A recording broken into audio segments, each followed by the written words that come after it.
Oh, we're on air. Okay. So I would like to Right. thank everybody for joining. Thank you, Graham. Thank you, Madeline. No, we're on Air. Okay. I'm So I would sorry. like. There you have it. My bad. Okay.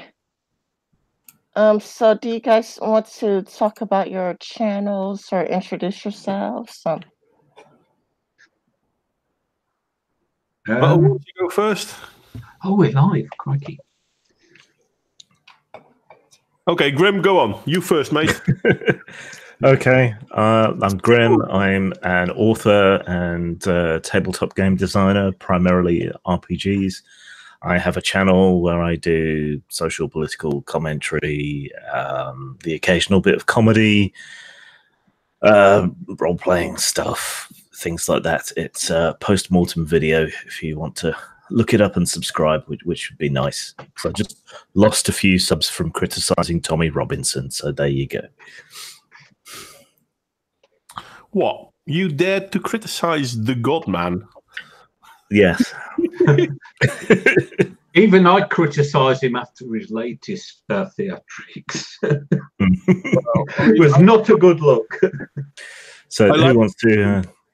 He's just a guy. Talk next. Oh, we're all talking, it seems. You know what? John, you want to go first and then me, or the other way around? Well, I have precious little to say. I'm just a... what's the word? An occasional. I just go on streams and very occasionally do a video, but I'm not a prolific producer, certainly not in the league of the others here. Well, I'm probably not the biggest YouTuber here. I think I'm the second smallest, but that's okay. I've had the pleasure to have had a nice stream with Grim a long time ago on a topic well, wasn't that interesting. Well, it was interesting, but never mind that. I have a small channel. I try to have a live stream once a week, and I try to have a video up every week, political controversy and all that. And it's kind of funny because Grim made a remark a moment ago about how he lost subscribers because he dared criticize Tommy Robinson. And I'm like, damn, mate, you really should join us in our stream. We criticize everyone, even each other. Yes, we fight. Well, I do. Yeah, it's like... It's so funny. And I have to say this, but not... Well, a few months ago, there were a few people on Twitter I had regular discussions with, and in the end I just stopped because it's a waste of time. But their main argument was that even in my live stream people disagreed with me, and I'm like, how is that a negative thing? That's the one thing to strive towards. I mean, I don't want an echo chamber. I don't want an echo chamber either. Yeah. You know, I have my criticisms for everybody. I have my criticisms for Blair White's. I have my criticisms for Madeline. I have my criticisms for everybody. Like, it's not like, you know, I just sit around and nod along and approve of everything somebody does. I mean, you know. Yeah, everyone's wrong sometimes, except me. Well, because that's all the time. That's what you Sorry, I'm good at the little Bob comment, which I never mean. That's the if you're stuck to a certain person or a certain ideology, you lose the ability to think for yourself. That's true. That is absolutely positively true. I mean, you don't want to just, you know, get all of your thoughts from one YouTuber, like where you just, you know, watch Sargon and get all of your ideas from Sargon. It's important to diversify your line of thinking. It's why, you know, I do watch videos from Derancing Feminists. Chris Chastity does live streams now, but I do try to watch Chris Chastity, but I'm not really. I don't have time to watch live streams anymore, because I've been like really busy at work lately, so I do not have time to sit through a live stream. But I could like sit through, some YouTube videos. But it's important. It's also like important to know where your opponents come from. It's important to understand their ideas because sometimes they get frustrated because they're like, well, you guys don't even understand where we're coming from. Yeah. I like to say, I'm a grumpy old man. You make a very good point there, mate. Indeed. Because if we are blind to be able to criticize one another, then in the end, the others, whoever the others are, will be able to pick us off one by one, because then all of a sudden they can just point out, yeah, but remember how last time you said something?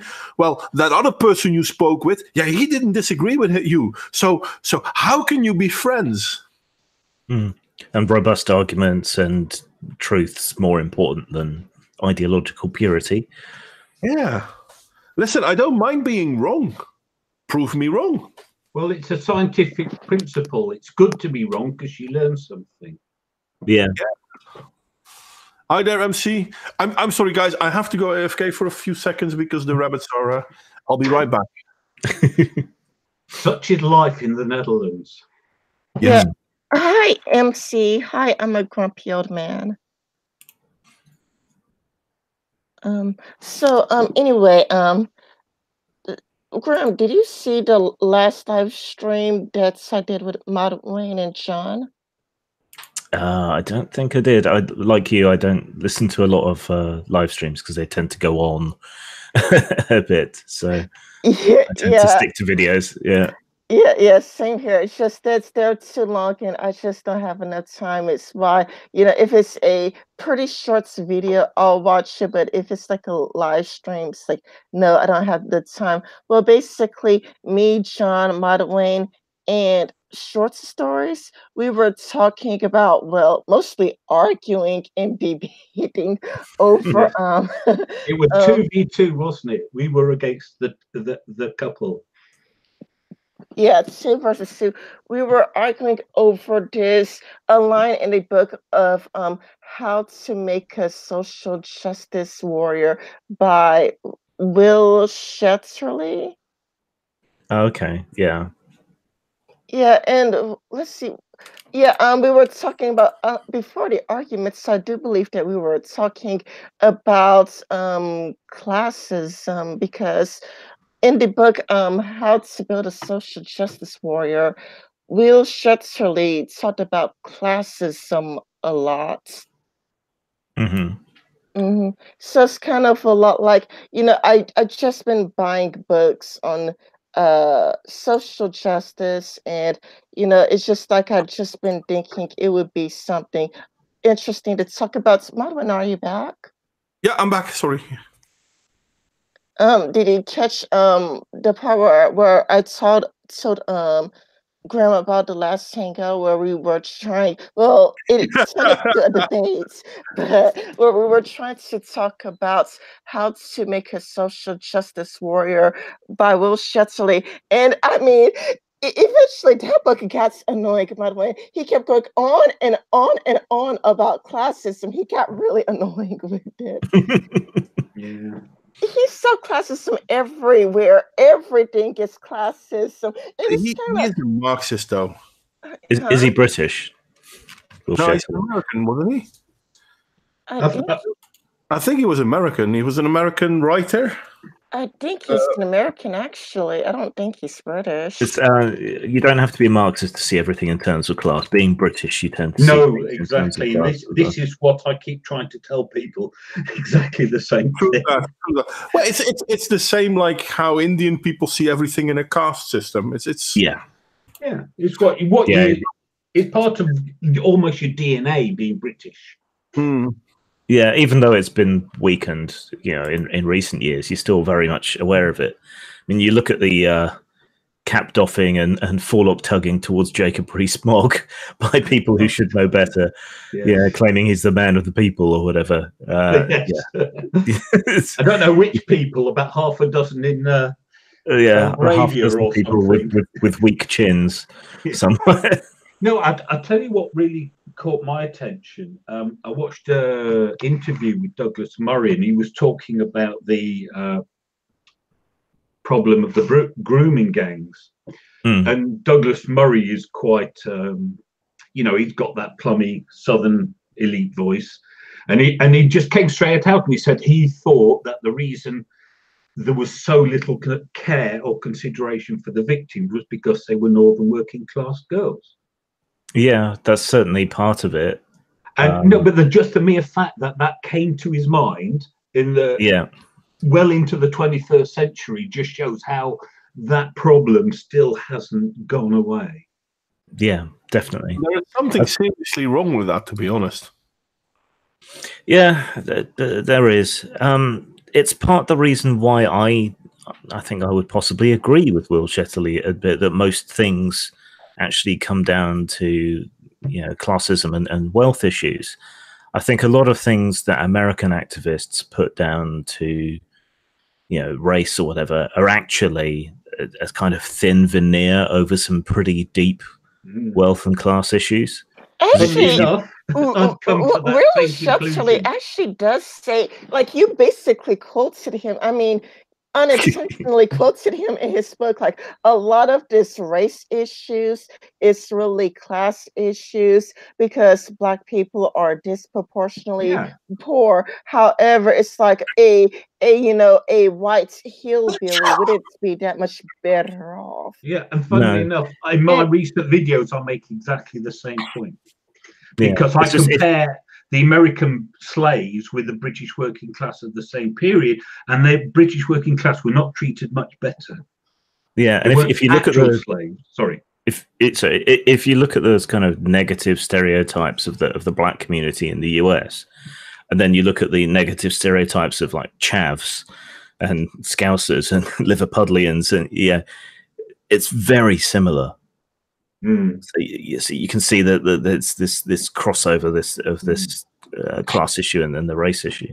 Yeah, he was talking about that. Like, for example, one of the examples he gave, like in one of his arguments, is kind of there's this woman who says, like, I am like an upper class Black woman, but I still get treated poorly and whatnot. And then like Will Shetterly points it out to her that she is very much overweight and that the poorest states tends to be overweight. And what she doesn't realize is that most rich people or most wealthy people tend to be thin. So that, being a fat shanista or whatever, or being fat and proud or whatever, of fat into fashion, that is a class marker. So what she views as oppression for being, Black, is really just classism in disguise. Yeah, because she's giving off, coded messages. I am probably poor and probably ill-educated and all of these other things, and then people are reacting to the messages that they're receiving. I think the problem is because there is such a much higher correlation between race and social standing in America. It was an easy substitution to make. Yeah. A very lazy substitution, but an easy one. Whereas in Britain, a person has to open their mouth. Then the minute they open their mouth, that's when the judgment and the prejudice comes in. Yeah. I mean, I've got a fairly plummy Southern England accent, and you get prejudice on that. People assume you're posh or wealthy or whatever. Yeah, everyone has to be pigeonholed. You have to be pigeonholed. You sound like this, therefore you are like that. And what your reality is doesn't matter at all. Yeah. The other unique thing I think about America's situation is that both the right wing and the left wing have seen advantage in confusing class and wealth and race. Yeah. No, Grim, you do have a beautiful Southern British accent.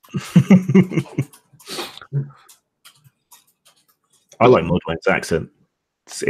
He's got European porno voice. It's good. I'll take your word on that one. last time I got a compliment on my voice was I was sounding dad-like. So I'm going to be inclined to enjoy that compliment a little bit better. Voice. Well, hold on. I'm feeling a bit dehydrated, so I'm gonna get me something to drink. Okay, we'll run riot while you're away. Yeah. So, yeah, No, you're in charge. No, Grim, I've just done a couple of videos on the history of the left in Britain. Oh, You might cool. want to give those. Well, basically, I was getting really fed up of people saying someone to the left of Stalin, and I don't consider Stalin particularly left-wing at all. He's more up on the political compass into authoritarianism. And so I've traced what the left was back to a time when the right was deeply class-based and discriminatory, and the left was a fight for equality and the individual before it got hijacked by the whole communism thing. You know, Stalin's kind of like the example of where it always seems to go wrong for Marxists, which is, they draw all the power into the state, and then a bad actor comes in and becomes a totalitarian, whether it's Stalin, Maduro, Mao Zedong, whoever it is.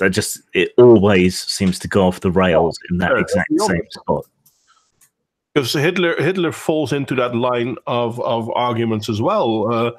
How do you call him? Benito Mussolini falls in that list as well. I mean, they're people from the same fucking side, and I don't understand why people think. Yeah, but no, they're different because they are bad, but the other ones aren't bad. Yeah, I don't want to be rude, but all of them killed millions. Yes, and all of them did so out of common good. And I'm like, they all thought they were the good guy.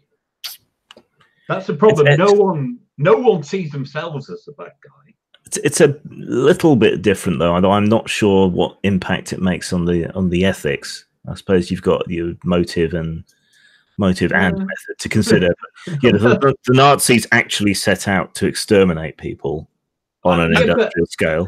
Stalin had his prejudices. While Stalin did do that to an extent, the majority of the deaths that were caused by, quote, communism, end quote, were down to incompetence and Lysenkoism. And what happened in the Ukraine before? Yeah, that's one of the exceptions. But there were more deaths in Holodomor than in the Second World War. And I mean, the idea, because everyone seems to think, well, it was this or it was that. Stalin wasn't a Russian. He hated the Russians. He hated the Ukrainians. He was Georgian. Yeah. I mean, and seminary educated, if I remember correctly. So the whole idea that it wasn't that bad. No, it was. Oh no, it was terrible. I'm just trying to kind of wrap my head around what's worse. Killing millions upon millions of people through incompetence or deliberately. Well, I don't compare. I just say let's avoid the lot of them. Well, authoritarian collectivism is a bad idea, whether it's fueled by the ideas of the National Socialists or the Social Nationalists. Well, it's basically the same thing that we saw with the Catholic Church and the Protestants. They both come from the same religion, but some of them think that the apple is growing to the left, and the other one thinks the apple is growing to the right, and therefore they need to kill each other. I'm sorry, but you're still talking about the same bloody religion or ideology or whatever. Yeah. And pseudoscience seems to go along with these as well. I mean, like I said, Lysenkoism under Stalin, but then the Nazis had all kinds of weird ideas about hollow Earths and Yeah, all kinds of nonsense. It just shows the dangers, real dangers, not just. It's when you lead by knowledge. conclusion and want evidence to fit rather than the normal method. But this is also why I'm so worried about what we're seeing going on right now. Because if we look at Hitler, why was Hitler so against the Jews? Well, it is demonstrated that one of the main reasons he was against the Jews was the Spartacus Revolution, which happened shortly after the First World War, well before the Second World War. I mean, we're talking about a decade, almost 2 decades before that. Almost 2 decades, yeah, almost 2 exactly decades. 2 decades. 19 to 39. Yeah, but yeah, no, you're right. See, it's late. I'm tired. But yeah, no, it's 2 decades. That's why he hated the Jews. And he didn't even hate all the Jews. Which Jews did he hate mostly? The ones that came in as refugees because they turned against the German people. They turned against the Weimar Republic. And if we look at what's going on in Europe now, yeah, of course we want to help refugees. But there's a rather great contingency amongst the refugees that turn against the people that want to help them. And you're not allowed to talk about it. Well, oh my goodness! I mean, you are right, Modwayne. What I hate so much is the censorship around the refugees. It's kind of like we've discussed this multiple times of how what's it, the EU, I believe, wants a new law that makes it illegal to criticize refugees, so that if you do criticize them, you actually get jail time for it. Yeah. What did you want to say? I was just to say, it's not a huge number that cause these issues. It's a relatively small number, but because we can't discuss it, at least not in any effective or widespread way, it just it continues to feed into all this negativity and hatred and suspicion and distrust. I mean, when I was talking about Tommy on my video, I was actually trying to be very fair about it, saying that, while I don't agree with him on things, while I think he's a bit of a spiv and a chancer and a con artist and so on, it's still wrong what the establishment's done to him, and the censorship, I don't believe, is going to help anything, because it just validates his narrative and so on. That's the flip side to that is, if you genuinely want to kind of diffuse these difficult conversations and all the heat and hatred that's going on, censorship isn't the way to do it. You need to have the difficult discussions. Exactly. And I'm a free speech absolutist. I think the only solution to bad speech is more speech, and if somebody says something wrong, then you have to out debate them. You can't just say shut up, because then they'll just go away into a corner and say, we were right, they're shutting us up. Go on. I agree. It's like the reason why I like Modwayne's House of Fun. I mean, Modwayne always finds, different people. Well, not always. Sometimes he's stuck doing a live stream by himself, but he finds people that disagree with each other, and he brings them together. And it's like a civil disagreement. It's like even though we disagreed, I believe our last disagreement was that racism and anti-racism is the same thing, but it's like we were still very civil with each other. We were still very polite with each other. It didn't, devolve into name calling, or it didn't become like insults or hatred. We remained completely polite to each other the whole entire time. We stuck with why we didn't agree with each other's arguments without attacking the person. Yeah, and the thing is, where I understand why you say it's not many, Grim, I disagree with you. There are many, but I won't say it's all. It's not nearly all. It's not nearly half. The problem is that even the ones that aren't a problem are asking the European governments to stand up and do something. Now, we don't hear it a lot, but a few years ago, when the shit hit the fan in Germany, there were refugee centers going up in flames because certain refugees burned down the whole place. And other refugees actually asked the German officers, the police officers, the politicians, stand up against this violently, because if you do not, this will have its own course. In the 2016 Cologne attacks with New Year's Eve, the very next day there were Syrian refugees on the streets protesting for swift action from the police. But we don't hear that sort of stuff. No. The media keeps it quiet, and this is the problem. Yeah, the problem is, it's like I've noticed some parallels between now and the fall of the Holy Roman Empire. And I did have the page up where I was like looking at the highlights of what contributed to the fall. And it's kind of like I did believe that what contributed to the fall was too many people were unemployed. You know, like unemployment rates were really high. Another one, this one was interesting. It was the introduction of Christianity. You know, they say that the new ideology contributed to the fall. And right now, sorry. Can I just clarify something? You're talking about the Roman Empire, not the Holy Roman Empire. They were two completely different things. They were? Yes. How long ago are we talking about? No, the Holy Roman Empire was a German organization in the late, just before the millennium. Yes. Yeah. Whereas the Roman Empire was 300-400. It's the start. Well, according to the Romans, it's the start of the Dark Age, even though in the UK and the Netherlands and parts of Germany, Ireland had a lot of scholarship then as well. Yeah, but our Dark Ages were slightly later, actually. As was our Renaissance. As was our Renaissance. Fair point. So yeah, there is that. I mean, that's always the comparison people make is the fall of Rome. Maybe a tad dramatic. I don't think it's quite the same. Because the Greeks would say that the Roman Empire fell in about 1450.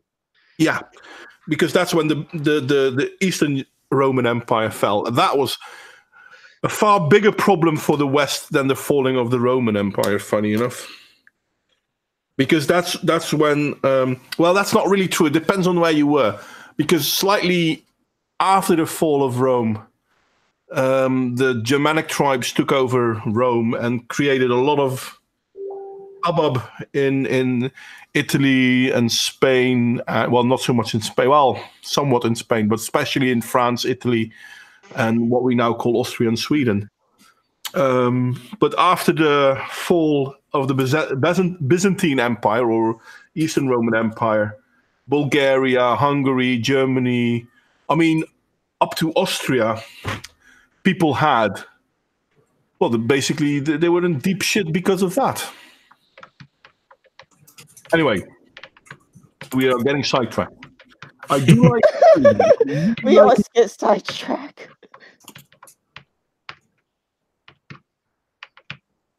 What's that noise? Sorry, it's me typing. Sorry. I was just talking to Alicia. I'm afraid she got sidetracked, so she won't be able to make it. Oh, that's unfortunate. You know, I like Alicia. She has very interesting opinions and ideas, and I love listening to her ideas. I mean, same thing with Alistair, same reason why I invited all of you. I invited all of you here because I love listening to all of your different opinions and ideas. Mm-hmm. Very flattering. So do you have anything particular in mind to talk about this evening, or are we just gonna ramble around and see what comes up? Oh, we could continue. Like, this is why I brought up me and Madwayne talking about how to build a social justice warrior by Will Shetterly, because I mean I did make highlights, but the last time we got sidetracked on on a debate, but it seems like you and Will Shetterly agree quite a bit. So this is going to be a very interesting take. So I could just do screen share and screen share. I would say I think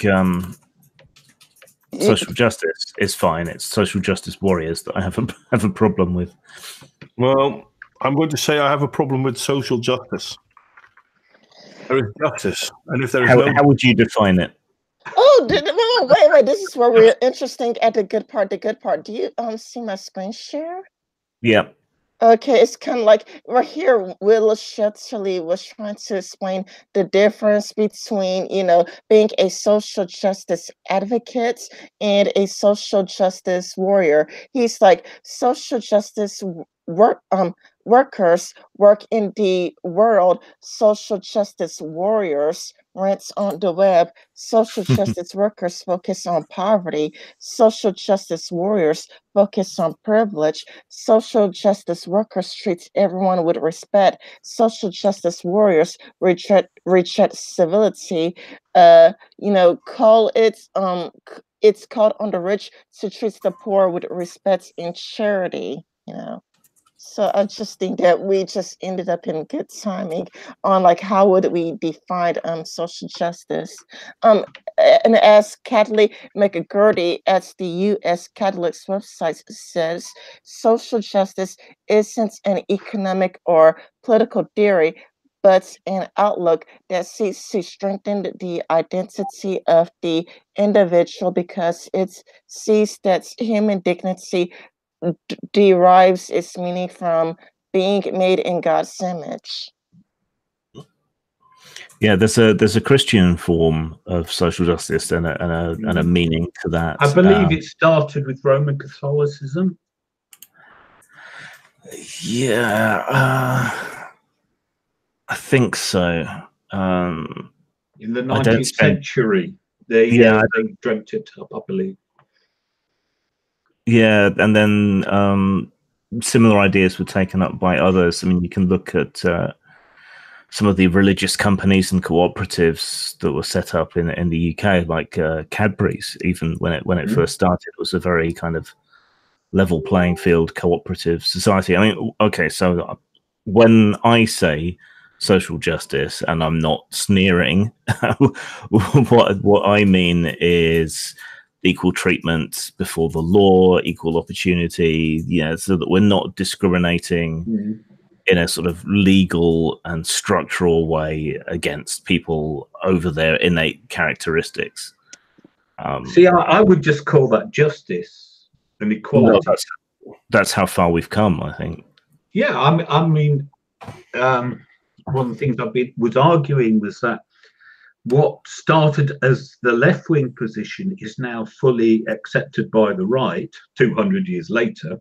However, the only people who seem to be opposed to it are the new so-called left-wing, who seem to be hell-bent on bringing back discrimination and segregation. And yeah, they're not after justice, they're after revenge, I think. Yes. And it's revenge on people who never wronged them in the first place, because all those people are long dead.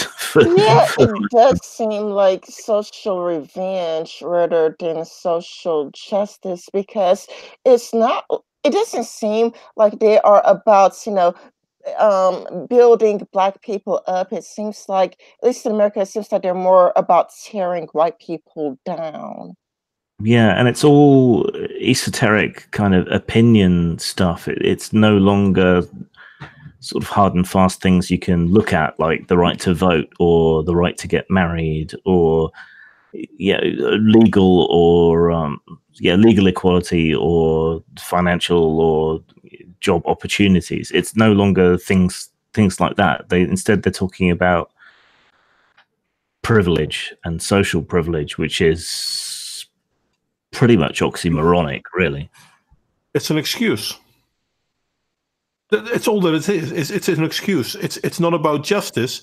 It's about how can we create a victim class. Yeah, exactly. Like they never ever say anything for people who supposedly and allegedly care about Black people so much. They never ever really talk about ways to build Black people up.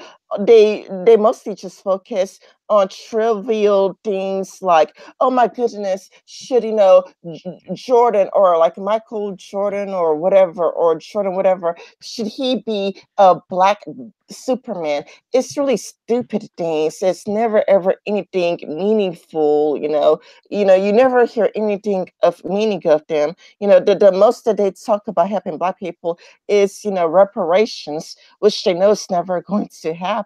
And then they just go back to these trivial issues that they just hop from one trivial issue after another. Like, like white people shouldn't use the N-word. Then, Black people should play white characters. They just go with all of these trivial issues that not even all that many Black people care about.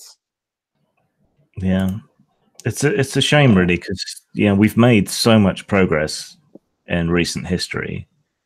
Yeah, I mean, in my lifetime, it's like homosexuality was illegal when I was born, and it slowly, because it was at different times in different parts of the United Kingdom, but it slowly became legal, and then they made the age of the legal age for it the same as for heterosexual sex, and before you know it, there's gay marriage, and it's like an accelerating improvement.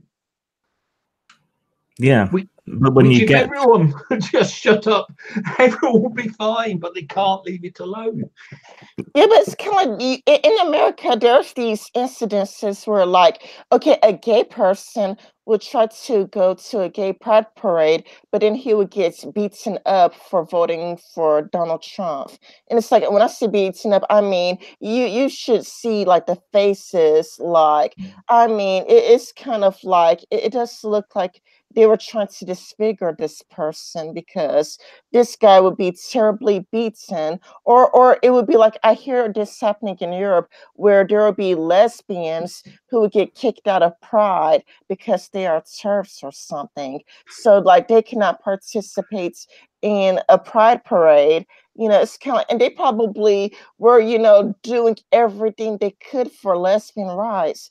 But even if they did do everything they could for lesbian rights, it's like that doesn't matter. It's like, they would just have a middle finger to their face because they're TERFs, so they get banned, from Pride.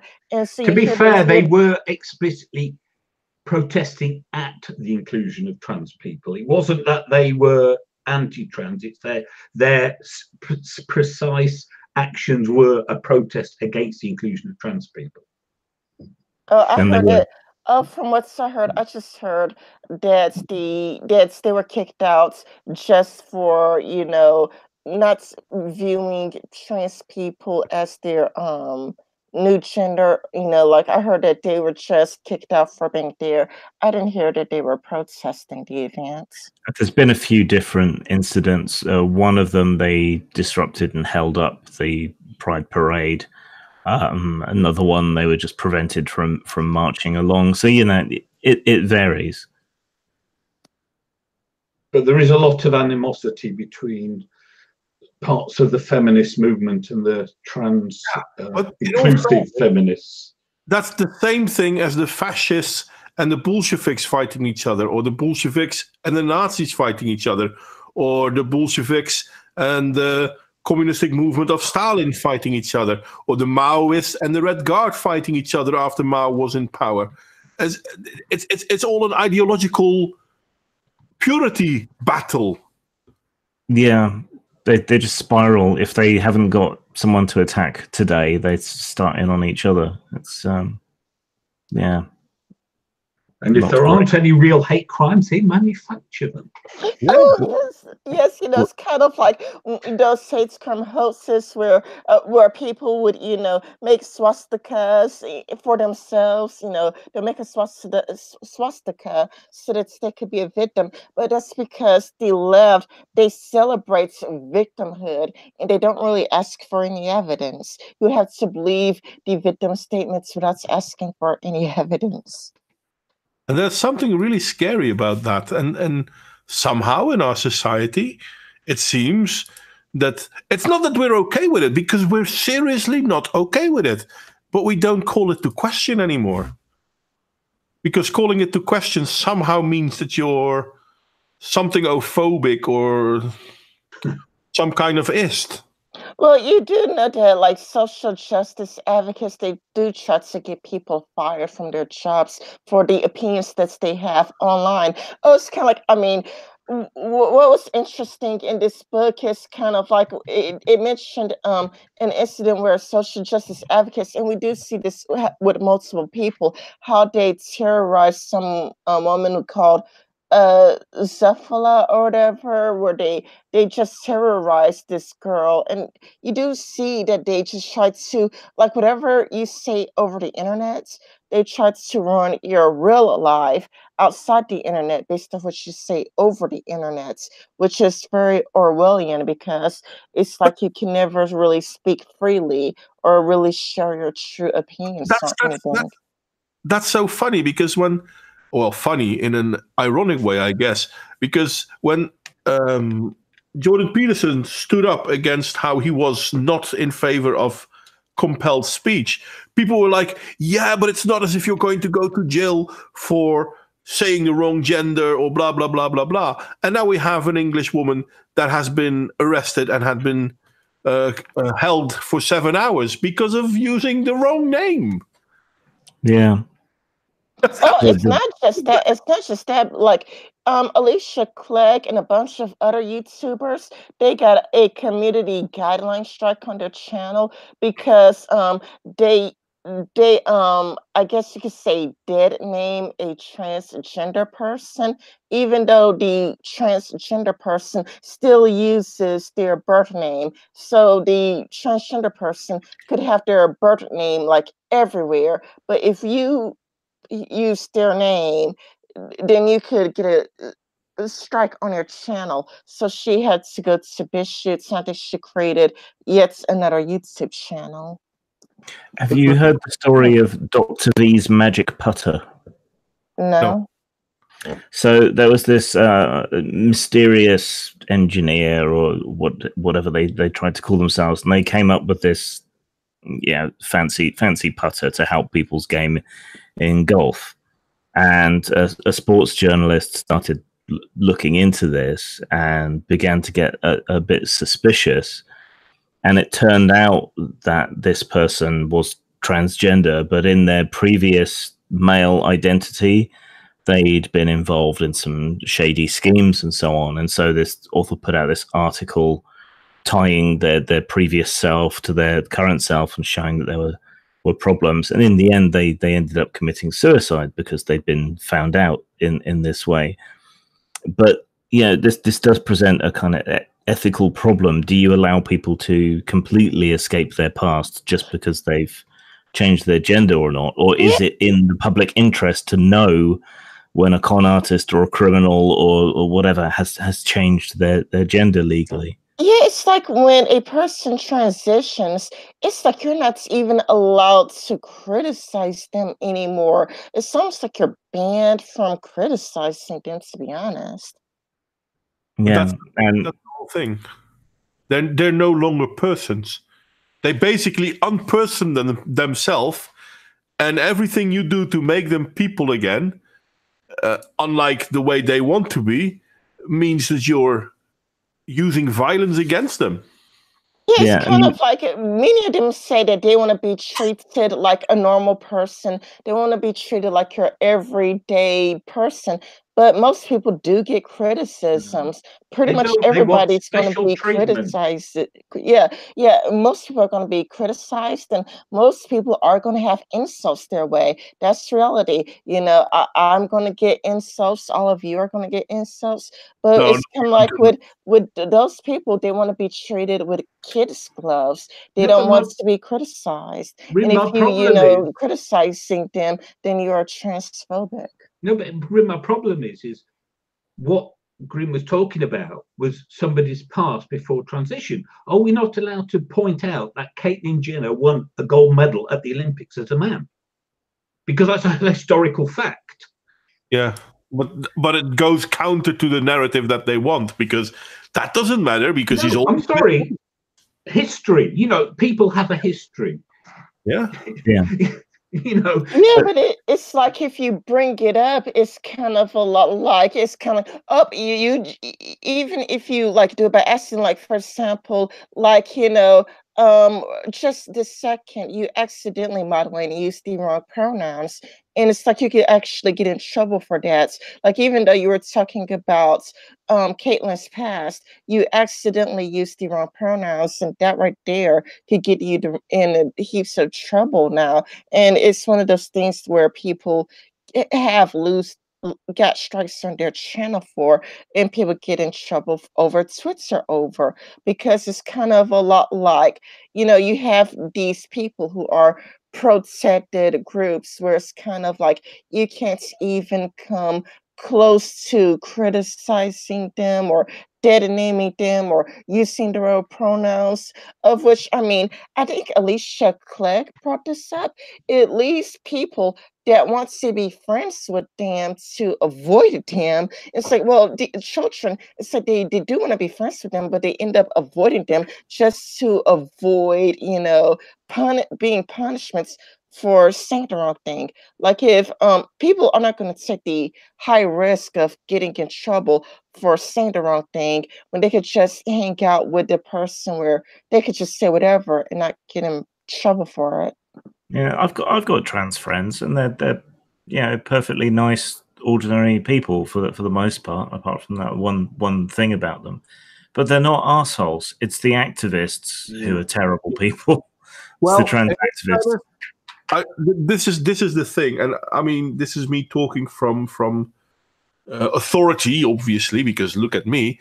But no, I work in psychiatry, so I know people that have gender dysphoria, that genuinely have gender dysphoria.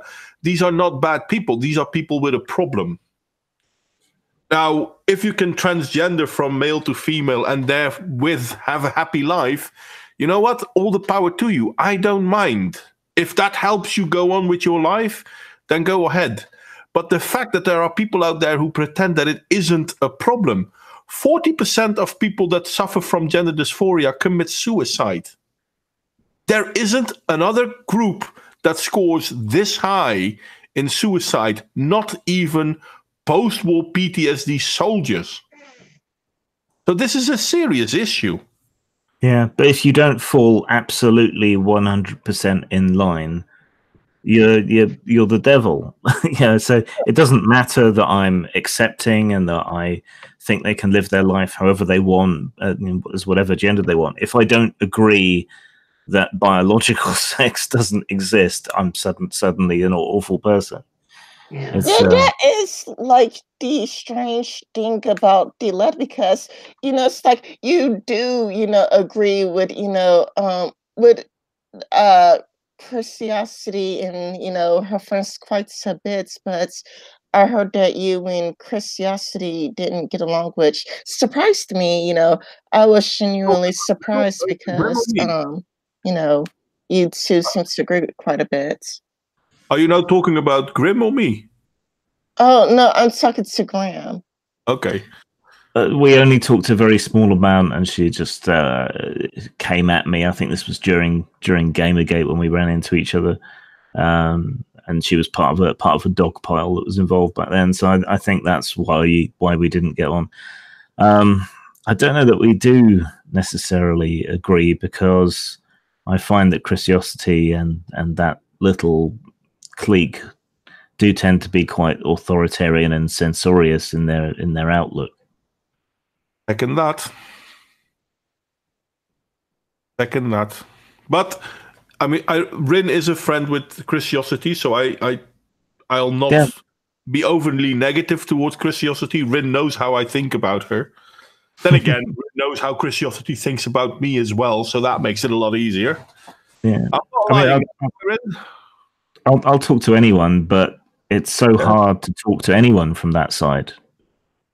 Yeah, for me, I get along with Christiosity pretty well. I get along with Christiosity, Tim, Blake. I do get along with some progressives, but some progressives are really, really hard and outright impossible to talk to. For me, it's lots easier to talk to your average right winger. Like, I have an easier time talking to right wingers because they actually, for the most part, they actually listen to you.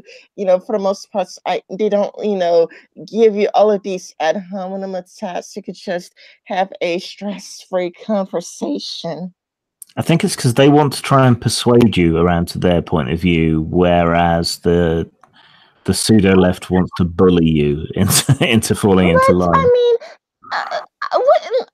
I was just thinking that it would be natural and common sense for the left to want to persuade, people to join their side. Because, I mean, back when I called myself a leftist, like back about, 10 years ago, and I'm like, yeah, I'm a proud leftist, I, wanted to persuade more people to joining the left.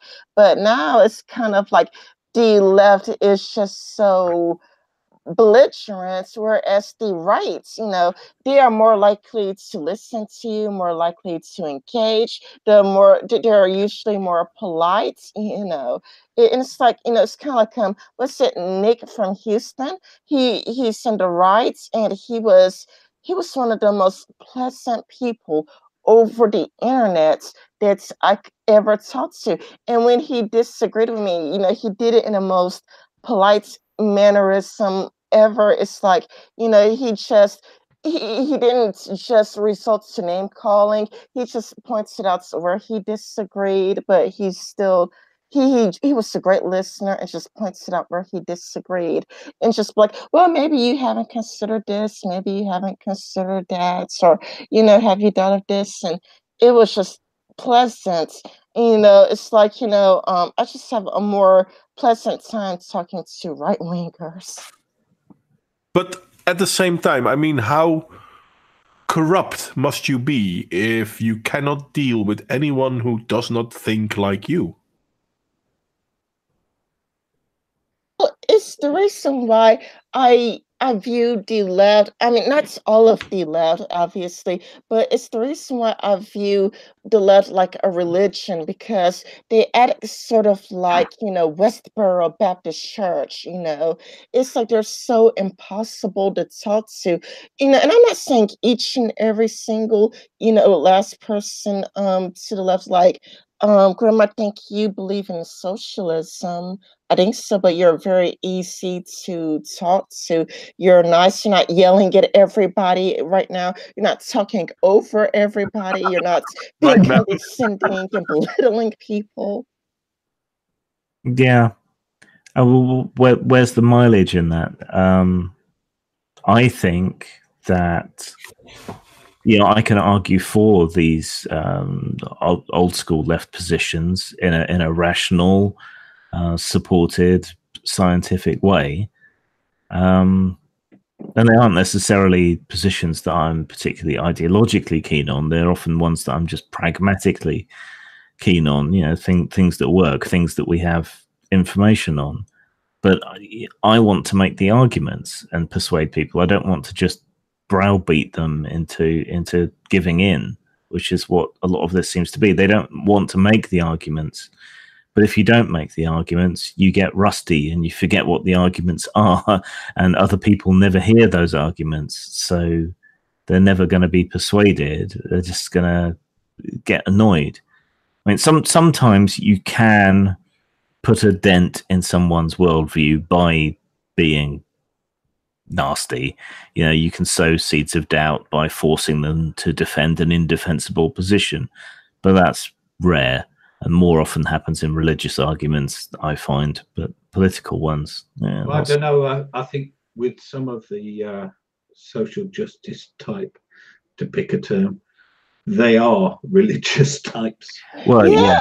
They do come across religious, whereas, you know, Graham, you're to the left, but you're nice, polite. You just explain your points. You don't yell and scream. You didn't come here to dominate. You didn't, you know, come here to act superior and to, you know, make everybody bend the knee and kiss the ring and acting like a boss of everybody. Like Well, what I see from the left, where it's like you try to talk, you try to have a conversation to the point where you don't feel like talking anymore. It's like, forget it. I'm tired of talking to you.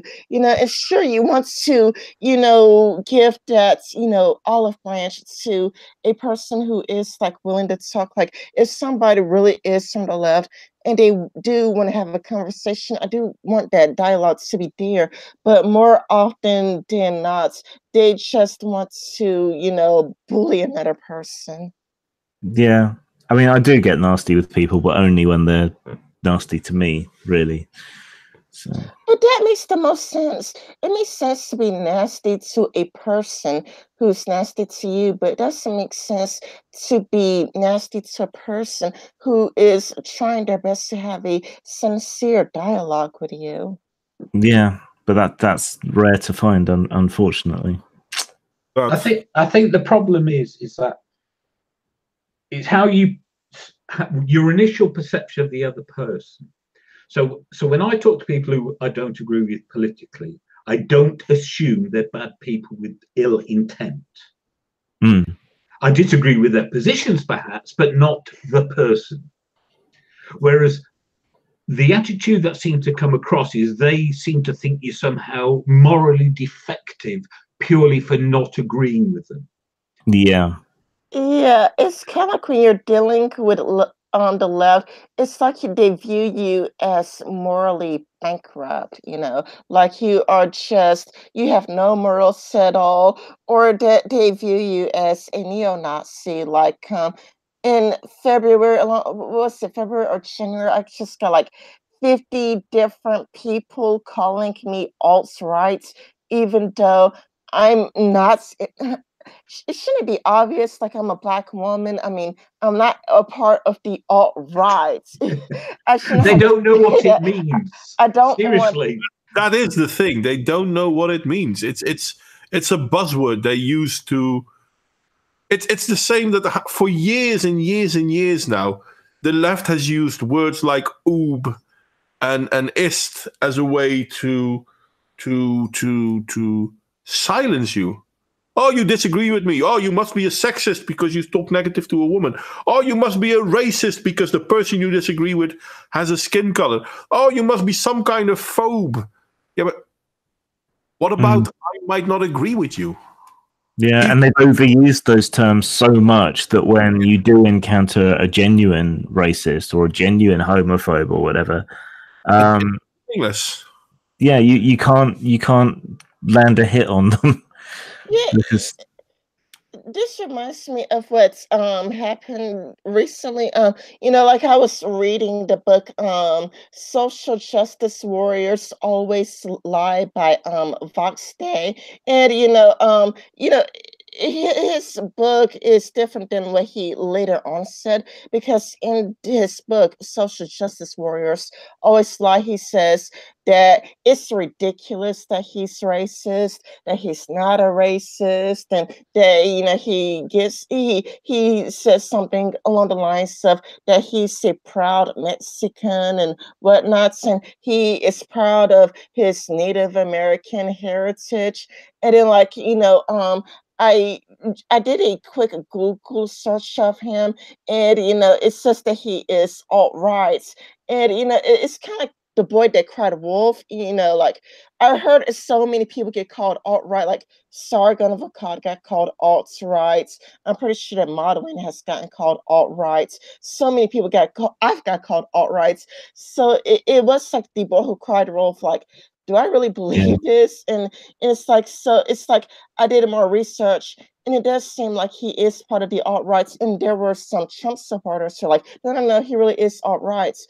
And it really was almost like the boy that cried wolf, because it's like when Sargon gets called alt-rights, when Modwin gets called alt-rights, when I get called alt-rights, when Tyler Preston gets called alt-rights in your pets, it's like it's been used so much that it's kind of like when you actually find somebody who legitimately is alt-rights, it's kind of like it's hard to believe it. It's really, really hard to believe it or process it because you're used to, Ben Shapiro's alt-rights, Stephen Crowder's alt-rights. It gets used to each and every single last person who disagrees with the social justice narrative. That is hard to criticize anybody who's alt-rights because everybody's alt-rights. Yeah, which means nobody is. No, my meds are really kicking in. I'm having a hard time keeping my eyes open, so I'm afraid I'm going to have to go. Oh, before you go, I do want to ask you something, because we were talking about that role-playing thing. Yes. So you guys are playing Warhammer, right? Yeah, Warhammer Fantasy Roleplay. Yeah. Okay, and you 4th edition. Yeah, I dropped a couple of links in the side chat of one of the sessions I ran and the website, so you can, check that. Yeah, I will check it out. But I've got one question though. How big is the difference between 4th edition and 3rd edition? Huge. That's too bad, because I can get the 3rd edition books for free. Oh right, yeah. The 3rd edition was a weird one. It's much more like 1st and 2nd edition. Okay, right. I'll see you guys, and I'm happy to come on another time, and hopefully I'll remember and won't take my medicine. Thank you for coming, Graham. Oh, anytime. Take care. Have a good chat, guys. Bye bye. Have a good one, mate. Bye. Okay. Too bad that he's going, but it's okay. We still got John. Yeah, we still got John, but I do wonder how long we're going to have you, because it's almost 2 a.m. in the Netherlands. It is. And yes, I'm feeling pretty fucked. Yes, I mean, if you are tired, I mean, I don't want you to stay too long, and I don't, what time is it in England, Sean? As Real Raven says, it's 20 to 1. We're an hour earlier. When did Real Raven say that? In the chat. Oh, in the chat. See, this is how. I'm sorry, guy. Hi there, Auser. Hi there, Ludicrous. Hi there, Real Raven. Hi there, Toxic. This is how. I didn't realize the chat wasn't going on. I don't know why the chat wasn't going on, but it was still at the first few. Sometimes you can get it up a little bit and it sticks. Yeah. And you have to hit the little blue arrow and it goes down and scrolls back to 6,000 messages. I didn't notice at all. I was like, okay, well, maybe we're just stalking and everyone left. Well, it's okay, no problem. Well, sorry, peeps. I was just typing with people in the chat rather than talking to them, because obviously other people were talking. So, yeah, but yes. Is that? Yes, it's the wonders of having multiple screens. You can have the things open all at once. Well, I do, and at the same time, I'm completely lost. I'm so sorry. I'm supposed to be the boomer here. Yeah. I guess I am a little bit tired. Let's call it that. I'm a little bit tired. Not a lot, just a little. Good. So we can get you to agree to anything because you're not concentrating. Well, it seems that way. Hi there, Oz. See, that's the thing. I see Ozzy in the chat now. I thought you wanted to join in as well, Ozzy. Hey guys, I'm in Friday right now, so. Oh, hello. We really are circling the world. We are. I've just woken up. Oh, you just woke up? Yeah. Yeah, Good morning to the world. Yeah, it's tomorrow there. It is. We're technically in the tomorrow, future. yeah. oh And, yeah, it still World War does III say does here. start. You're in the future for me. That's right. I predicted Trump one day ahead. So because I knew it was going to happen. Every year we get their fireworks on telly before our own. Sydney's glorious fireworks before London's pathetic imitation. Oh, I'm sorry. So what are we going to talk about next? Do you want to continue to talk about social justice, or what do you want to talk about, Modway? I'm. Yeah, because we're talking about social justice, like We will. remember, like when we were talking about like Will Shetterly, and he was talking about like the difference between, or at least from his perception, the difference between a social justice warrior and a social justice worker, and that like you could use social justice for good. Like there are Christians who are in favor of social justice. I do think that's where you brought up Catholicism and social justice. Yeah, no, it's difficult, I guess, to me to talk about which form of social justice I would talk about. Well, my problem with social justice is it's an ideology, and because it's an ideology, it has massively oversimplified and misconstrued things. So, for instance, all the affirmative action for people on their skin color, not on their economic circumstances, which means you end up with rich black people being favored and poor white people being discriminated against. And surely the purpose is to help people who are educationally disadvantaged. Yeah, it's brilliant. What's the name of that YouTuber? The black guy YouTuber talking about how he has less privilege than a black beggar on the street when he has money enough to buy his parents a house. Yeah. Oh my God, I remember that video. That video was so annoying and so cringy. Where he was like this pretty boy black guy. It's like, oh my goodness, my life is so tough and my life is so hard, even though I'm wealthy and even though I brought my mother her second house. The police can't wait to get their guns and shoot me. It's like, oh my goodness, get real. And he's covered in gold jewelry. Yeah. Like, I don't know. How do you have a bad world? How? How? I can't for the life of me get onto that. Yeah, I do think that we are. I mean, one thing I would agree with Shetterly on is that I do think that we are more divided by class than we are than race. Like I do think that people are of the same class who perhaps gets along, far more, even across like racial lines than people of different classes, because it's kind of a lot like like it would be rather weird to be friends with a rich person who could go and spend time in Bermuda, spend time in London, and go to Canada and do all of these, go punching, jumping, and do all of these rich people stuff, whereas you just do middle class fun. It seems to be a real divide and conquer technique. But that's the whole thing. Money is the only power is the only thing that is privilege. And that comes with money. And money is a great indicator of power. Yeah, absolutely. Not the only one, but one of the most. Influence is one too.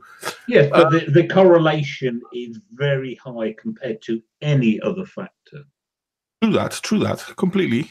And when they spin this narrative that we live in these racist countries, and then all these people from other continents come here and do really well, and it's like, come on, the cognitive dissonance should be hitting right now. You can't say only white people can get ahead, and you've got the Nigerians outperforming everybody, and then the Asians behind them, and then the Jews behind them, or whatever the order is. It's like The whites are down there. How can you say they're on top?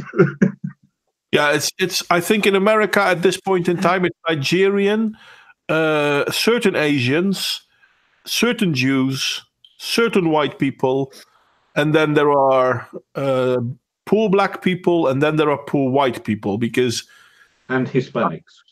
Hispanics are sometimes Hispanics are white, so it's difficult to say, but.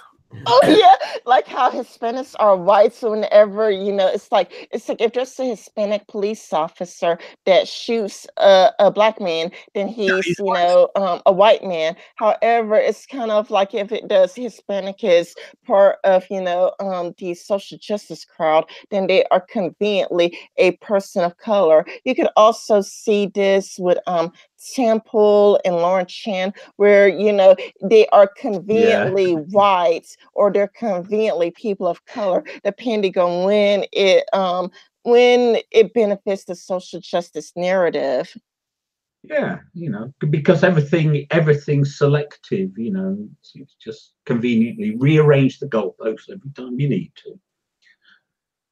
Yeah, and more people are tired of it, and more people, are calling it out. Like there is a person I never seen before, never heard of on Twitter, but apparently they're popular. Forgot their name, but it's kind of like, should I be listened to because I'm gay, or should I be ignored because I'm a white male? I just don't get it. Like sometimes the left thinks that my voice should be heard, but sometimes the left thinks that I have so much privilege that everybody should ignore me. Those are the wrong questions. Those are the wrong questions. The questions, should you be listened to because? No. Should you be ignored because? No. Yeah. If you have something interesting to say, people will listen to you. If you have nothing interesting to say, people will ignore you. Yeah. And you can be anything on the other side of that internet connection. Doesn't matter. And that's or another interesting thing is how the left, sometimes they love diversity, and diversity is great. And when somebody is of a different racial background, you should just listen to them and whatnot. But then they take issue with anime. It's kind of like how they are like, why white men love the rising of the shield hero.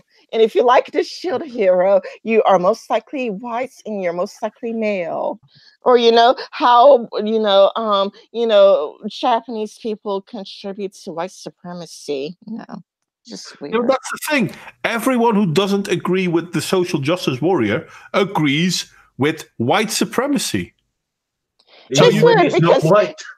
It's weird because it means that Asians could be white supremacists, but then that's when they go, well, you don't understand. Whites is a social construct. There is really no such thing as whites. It's a social construct. I'm sure Monty Python would have a perfect comeback for that. Actually, what's his name now? Not Monty Python. He has a name. I forgot his name. He was one of the guys from Monty Python. John Cleese. John Cleese. Yes, thank you, John Cleese. John Cleese basically said, I'm not doing comedy anymore. There's nothing I can say that's funny anymore because either it's real, which is a problem, or it's so over the top funny that it's stupid. It's beyond stupid. It's not funny anymore.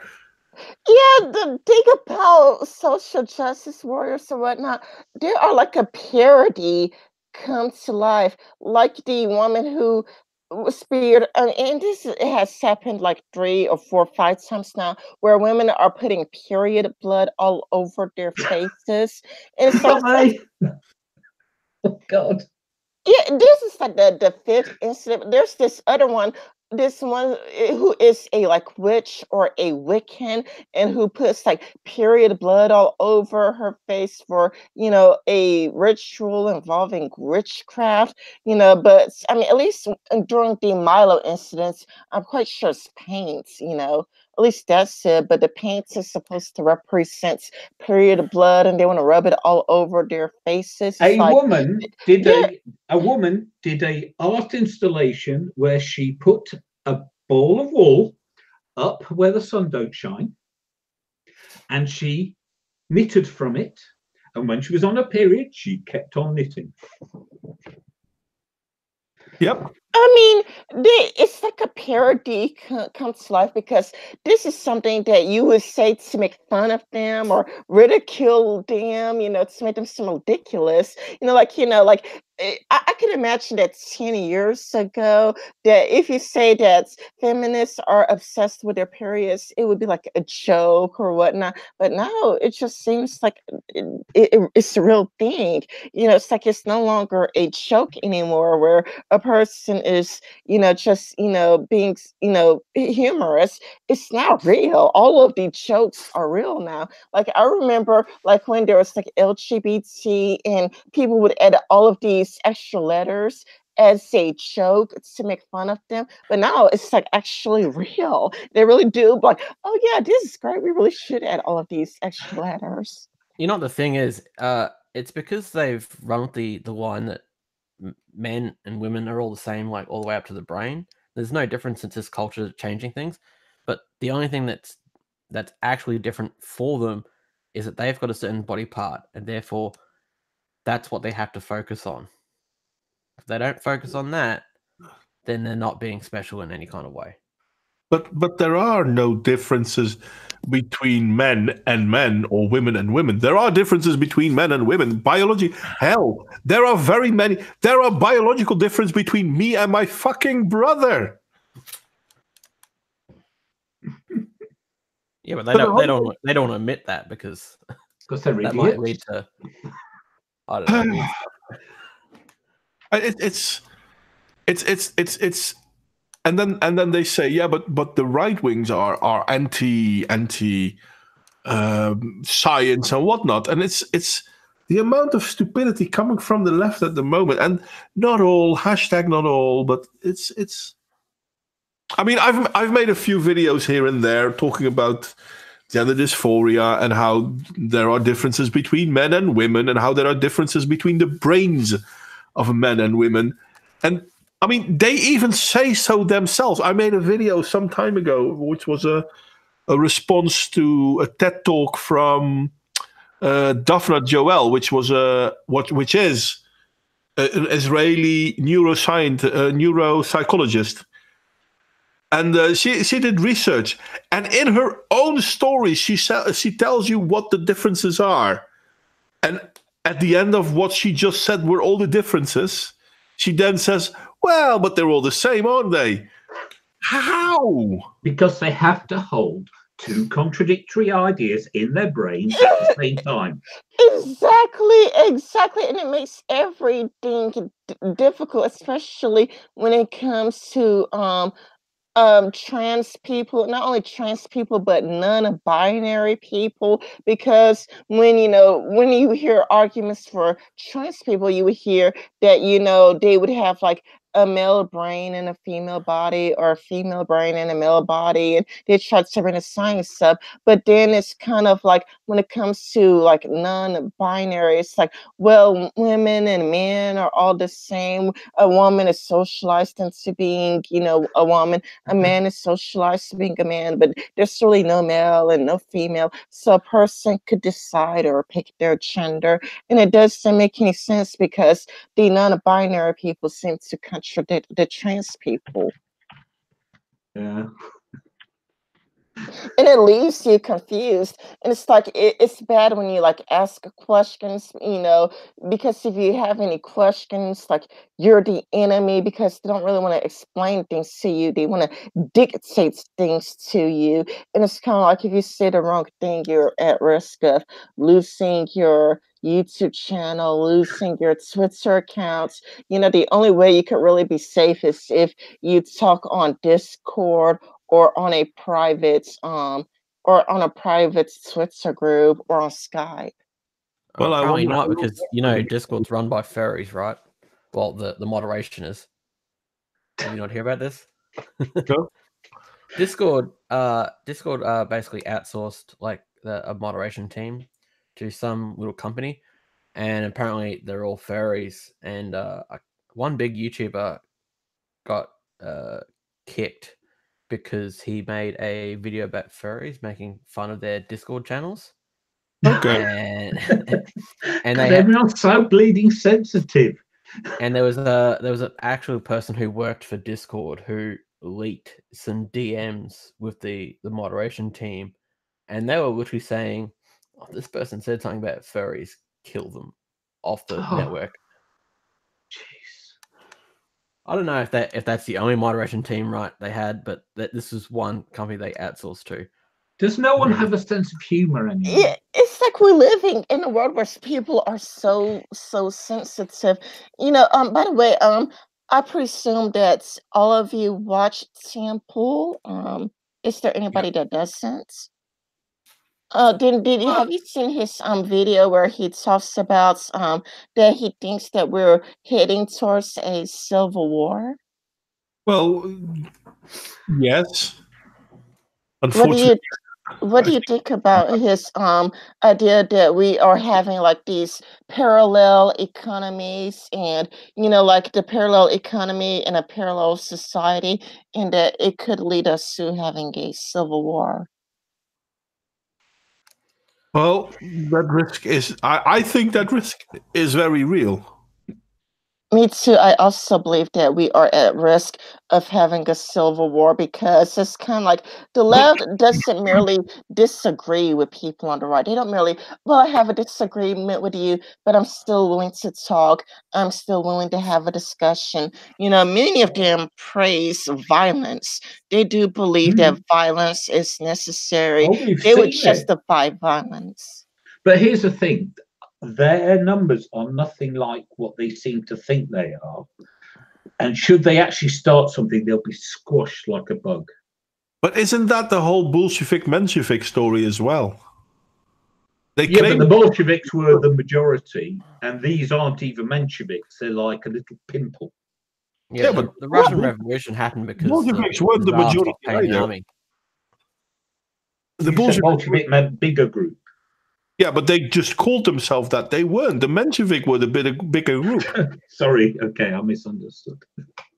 No, Bolshevik meant the majority, but the Bolsheviks weren't the majority. That's the same thing that we see with the left now. Yeah, that's the authoritarian technique. It's what they do. That is part of authoritarianism, is to pretend you are everybody. As long as the army and the police force still get paid, I think we're okay. Yeah, I could just see us heading towards civil war. I mean, I personally could see it because I see so many people who are on the progressive left that they are like, violence is necessary, violence is, fine and whatnot. And it's like you see incidences in Berkeley where you see just a bunch of people fighting it out. I mean, but they're all cowards. Have you noticed they will only pick on people when they massively outnumber them? Do that. And it's easy to be brave when you're in a mob. But that's what civil war comes down to. It's kind of like, I used to laugh and make fun of right-wingers, like back when I was leftist, I used to make fun, because I was a fan of The Amazing Atheists and Jacqueline Glenn and Mr. Epstein, but now it's kind of like, okay, the right was just something to laugh at, but, I don't remember seeing stories 10 years or 15 years ago of the people on the right going around beating up people on the left. I don't recall stories like what you see right now. This is what makes it so scary to me, because this is what happened at the beginning of the 20th century, because the ones that are doing the violence are being protected by their politicians. And the ones that are suffering the violence have their politicians say that we shouldn't do the violence. Yeah, it's kind of like the radicals are protected. It's kind of a lot like, that's what I noticed with the left. It's kind of like the radicals are either protected or downplayed. Like, oh, well, some, silly college students was screaming. Who cares? Who cares? Well, some, teenagers, they're doing the teenage thing. They're just, vandalizing some property. It's always they either completely downplay the actions or they make excuses for it, or they sometimes defend it and justify, like, yeah, well, Richard Spencer should get punched in the face, and people should get attacked if they have the wrong opinions. Yeah, there is. Whereas with the right wingers, I mean, I've made fun of the rights, and I've made fun of the religious, right, because I, love making fun of religion. But at least, it's kind of like they would at least call out Westboro Baptist Church. There are so many religious people that'll be like, you know what, I think, Westboro Baptist Church is disgusting, and I wish you would see more of that of the left. But it's kind of like you just see downplaying or excuses. And I'm not saying all the left, because I believe that all of you are center left. But even though you're all center left, you're all pretty much centrist, and these things bother you too. Well, I look at the other axis, and I'm anti-authoritarian, and that's what bothers me, not whether someone's left or right. And political violence is just not on. There's no excuse for it, and it's not to be tolerated. So any group advocating or engaging in political violence is to be opposed. Don't care where they are.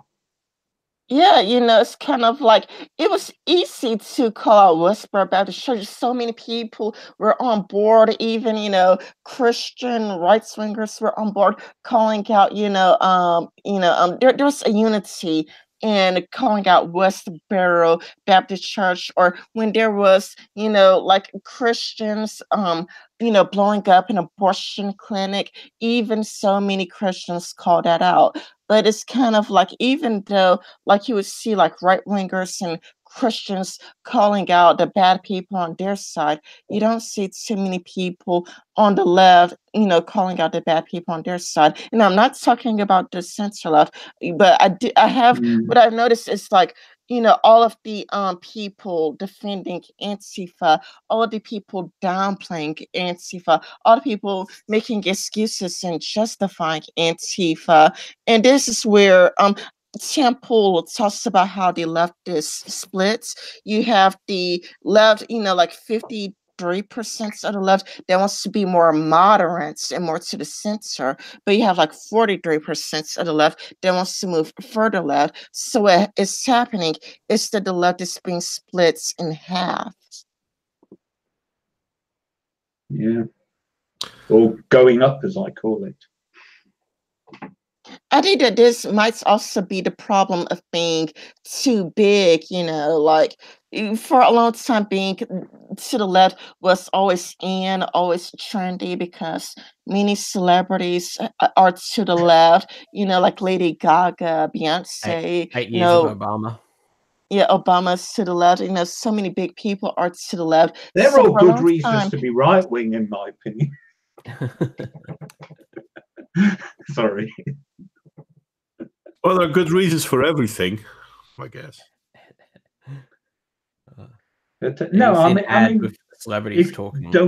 Don't follow politics because some celebrity does. Seriously, that's horrible.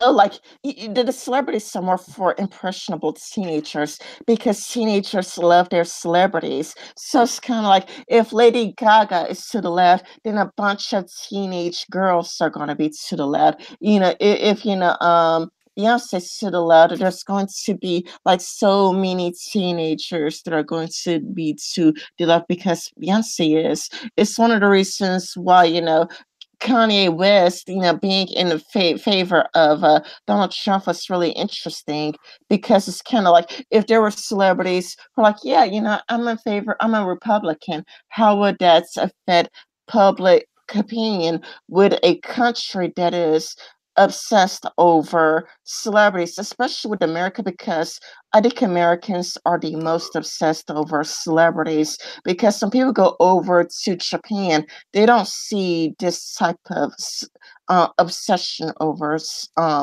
celebrities, in Japan or in Finland or Sweden or whatnot. It seems to be an American thing. Uh-huh. Oh, I'm sorry, guys. I'm You're suffering, are you? I think it's time for me to call it too. Thank you for having me. It was great fun. But Before you leave, Madeline, do you have anything you would like to share? well, obviously my channel, but other than that, you know what? As I say so often, there are plenty of things out there. If you agree with them, let people know you agree. If you disagree with them, let people know you disagree. But more to the point, know why you disagree or agree with things, because it's too easy to just parrot what other people say, but you're not helping anyone. Oh, sorry. It's also a lot easier to get your point across if you're calm and polite. True that. Yeah, I'm much more likely to listen to somebody who's very calm and polite than a person who's yelling at me and screaming at me, or a person who's getting really sassy at me. Yeah. True that. Anyway, people, I am sorry. Thank you for having me, and I hope to see you all soon. Yes, good night, mate. Good night, mate. Bye-bye. Good night. It must sound weird, Aussie guy, to say good night. You've got them up. That's true. Well, I work at a school, right? So I'm always constantly walking past other staff members, because I do IT. And so in the morning, it's good morning, and then I get like good afternoon. But because I'm walking past them several times, the creativity runs out, and I have got no idea what to say to them. So sometimes I just go, good morning, good day, good afternoon, good night, just hoping, because I never know what time it is.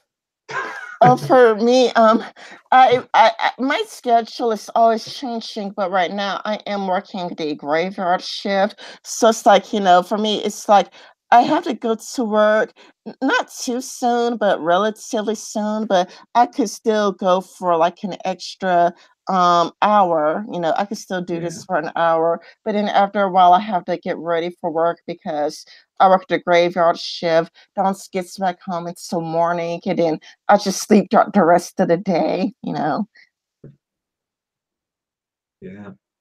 Well, I don't work at all anymore, being old. So, there is that. I moved to a 4-day work week because I wanted 3-day weekends. Yeah, that's nice. I'm not old yet, but it's setting in, and I'm enjoying it. Well, for me, I mean, everything's always changing at my job because people are always getting fired because it's like, there are people who be working like 6 days out of a whole week, and the reason why people are working 6 days out of a whole week is because people keep getting fired. And for me, I just worked a 5 day, but not that long ago, I was working for like 11 consecutive nights, basically. So for 11 consecutive nights, I was just working, so I wasn't really paying any attention to my YouTube channel. It's like, fuck it, I'm tired. I don't really feel like making a YouTube video. I'm just so tired, I then I think just because of that, we need to overthrow the system now. That's terrible. Well, the problem with overthrowing the system is you end up with chaos and nothing good comes out of that. Yeah, but I'll have fun. I'll have a fun time doing it. And that's all that matters. Trust me, it's like the night you go on a bender and you wake up the next day, you regret it. Did you hear about the 3 Antifa guys? One of them was a leader that got arrested for assaulting. Oh yeah, I heard about Latino it. Marines. Yeah, I heard about it. That day they thought, oh, we're just going to go to a protest. We're going to have some fun. We're going to crack some heads. and it's just going to be exciting. That I don't think they expected the jail time. I don't think that's they are really just are for anything. They just seem to love violence too much. For example, the Marines that they attack, they were Hispanic, if I recall correctly. Yeah, like how do you not notice like them being mind you, I don't live in America, so I can't really tell the difference if there's people close to white and Hispanic, but I would imagine in this case, these are Antifa people. They should know better.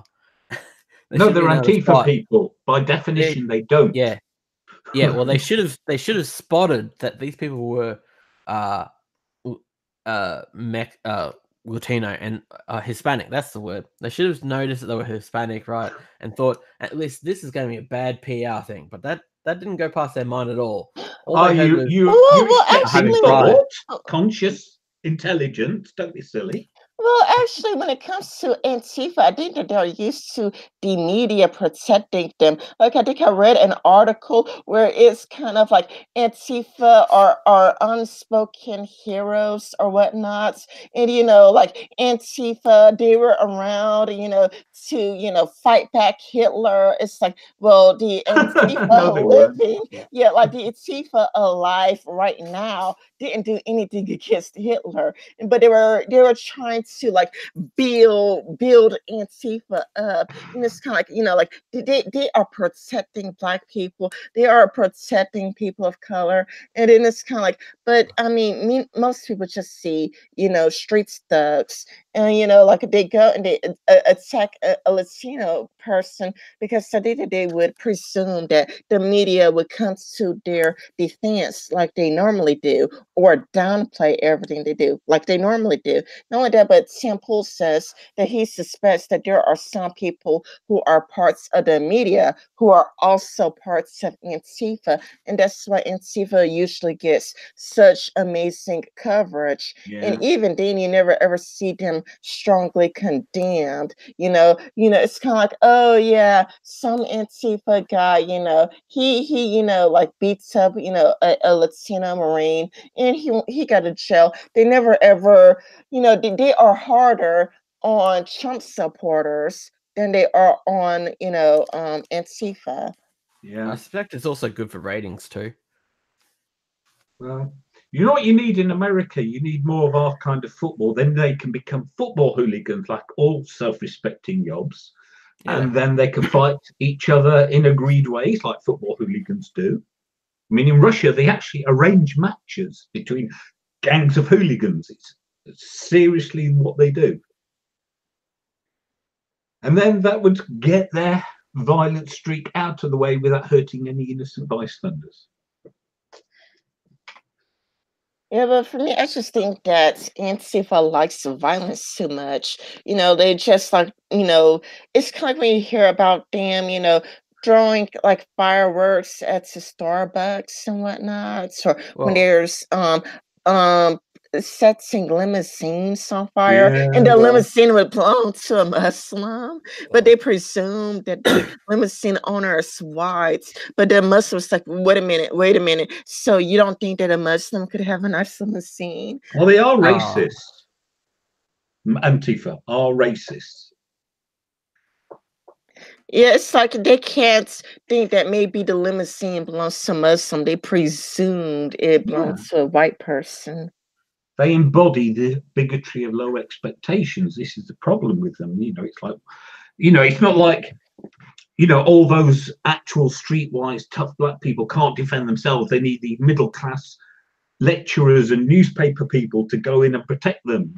Yeah, but it's kind of like when it comes to the progressive left, they seem to be more anti-white than they are pro-Black. Like, I was saying this earlier. They seem more about bringing white people down than lifting Black people up. It's kind of like if we were to, were to not talk about race, if we were to say if it was like two legs and one leg, then it's like if a social justice warrior, they would just rather shoot another person in the leg and call that's equality rather than giving another person a prosthetic leg and calling that equality.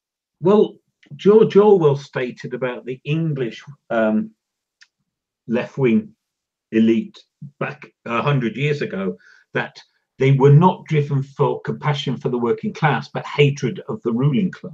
And it's the same thing. Yeah, I see a lot of truth with that. Like it's like they're not driven by compassion for Black people because they would call Black people a coon and an Uncle Tom and whatnot. They would actually beat up Black people, but they seem to be more driven by bringing white people down than they are about actually, building Black people up. Like you don't hear about them giving donations to help out the Black community.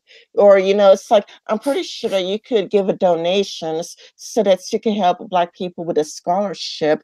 Well, But no, what they should do isn't give money. They should go and volunteer and be practical. Instead of marching and shouting and wasting their time, they could go and do something practical for. yeah, exactly. I mean, it's kind of like uh when it comes to Black people being illiterate, I think 24, like the last time I checked, I mean, it could be out of date now, but the last time I checked, 24% of Black people are illiterate. But instead of going to a Black church and volunteering to, like, it's like if there's anybody who has difficulty reading, like, contact the preacher, talk to the preacher one-on-one, and be like, hey, if there's anybody who has a hard time with reading, I'm willing to help. I am willing to volunteer my time and just help bringing the Black reading rates up, and or help with some skills or whatnot. It's like Exactly. they are more concerned about bringing white people down than lifting Black people up, because it's like if you were to bring up any solutions that could help lift Black people up, they would ignore it and ignore you, probably even block you. But it's kind of like they're all about, tearing white people down. You remember when Black Lives Matter was popular, and they had the riots and say the standoffs with the cops? Antifa, nowhere to be seen. In a moment where like they said they're always trying to fight fascists, and they always see the cops as being fascists, but like in a time when there was like Black groups going against cops, they didn't turn up. I'm not surprised. They only turned up when they thought the other group was going to be white. Yeah, pretty much. But most of the people that they attack are Trump supporters. They would even attack Black Trump supporters. They would even attack, Hispanic Trump supporters. They don't even really attack actual Nazis all that much. Well, are there any?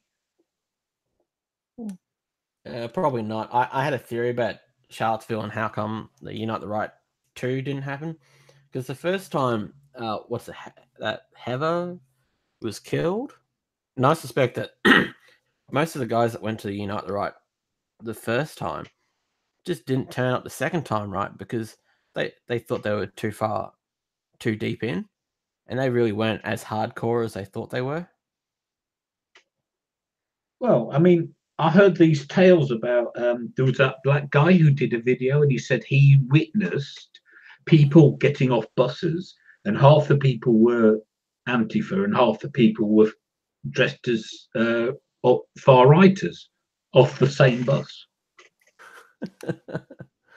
Yeah, that's because most people, like most of those people, didn't come from Charlottesville. They bust into or drove in.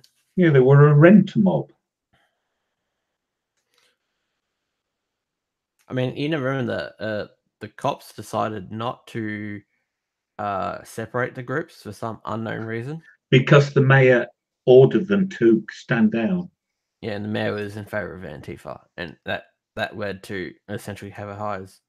It's not Heather High, it's Heather someone. Her death essentially was because cops didn't want to do their jobs, and the mayor didn't want them to. Yeah, and it leads to the country being more divided. Like, there's nothing really there to unite us. I mean, I think that we are all you just happen to be united against the far left extremists, but it's just kind of like, unless people feel united against the far left extremists, it's kind of like there's nothing really there to unite us. Like, everything's political. Like, even football's political now because of Kaepernick. No, there's nothing really there to put us together. Like, music used to be the great unifier. Like, music brought us closer together. But then you have like Lady Gaga, being anti-Trump, Madonna anti-Trump, Beyonce anti-Trump. Everything is political. You can't really just have a chat, because if you try to talk to anybody, it becomes political. Yeah, well, music has always been political. I mean, it's a long, back to the protest people coming out of folk music in the 60s, Joan Baez and Bob Dylan and those sorts of people. And then punk was very political in the UK when it started. I don't remember anyone being upset when a song was the wrong politics or didn't involve or wasn't obvious it was politics. Now that's the case now. Yeah, well, there's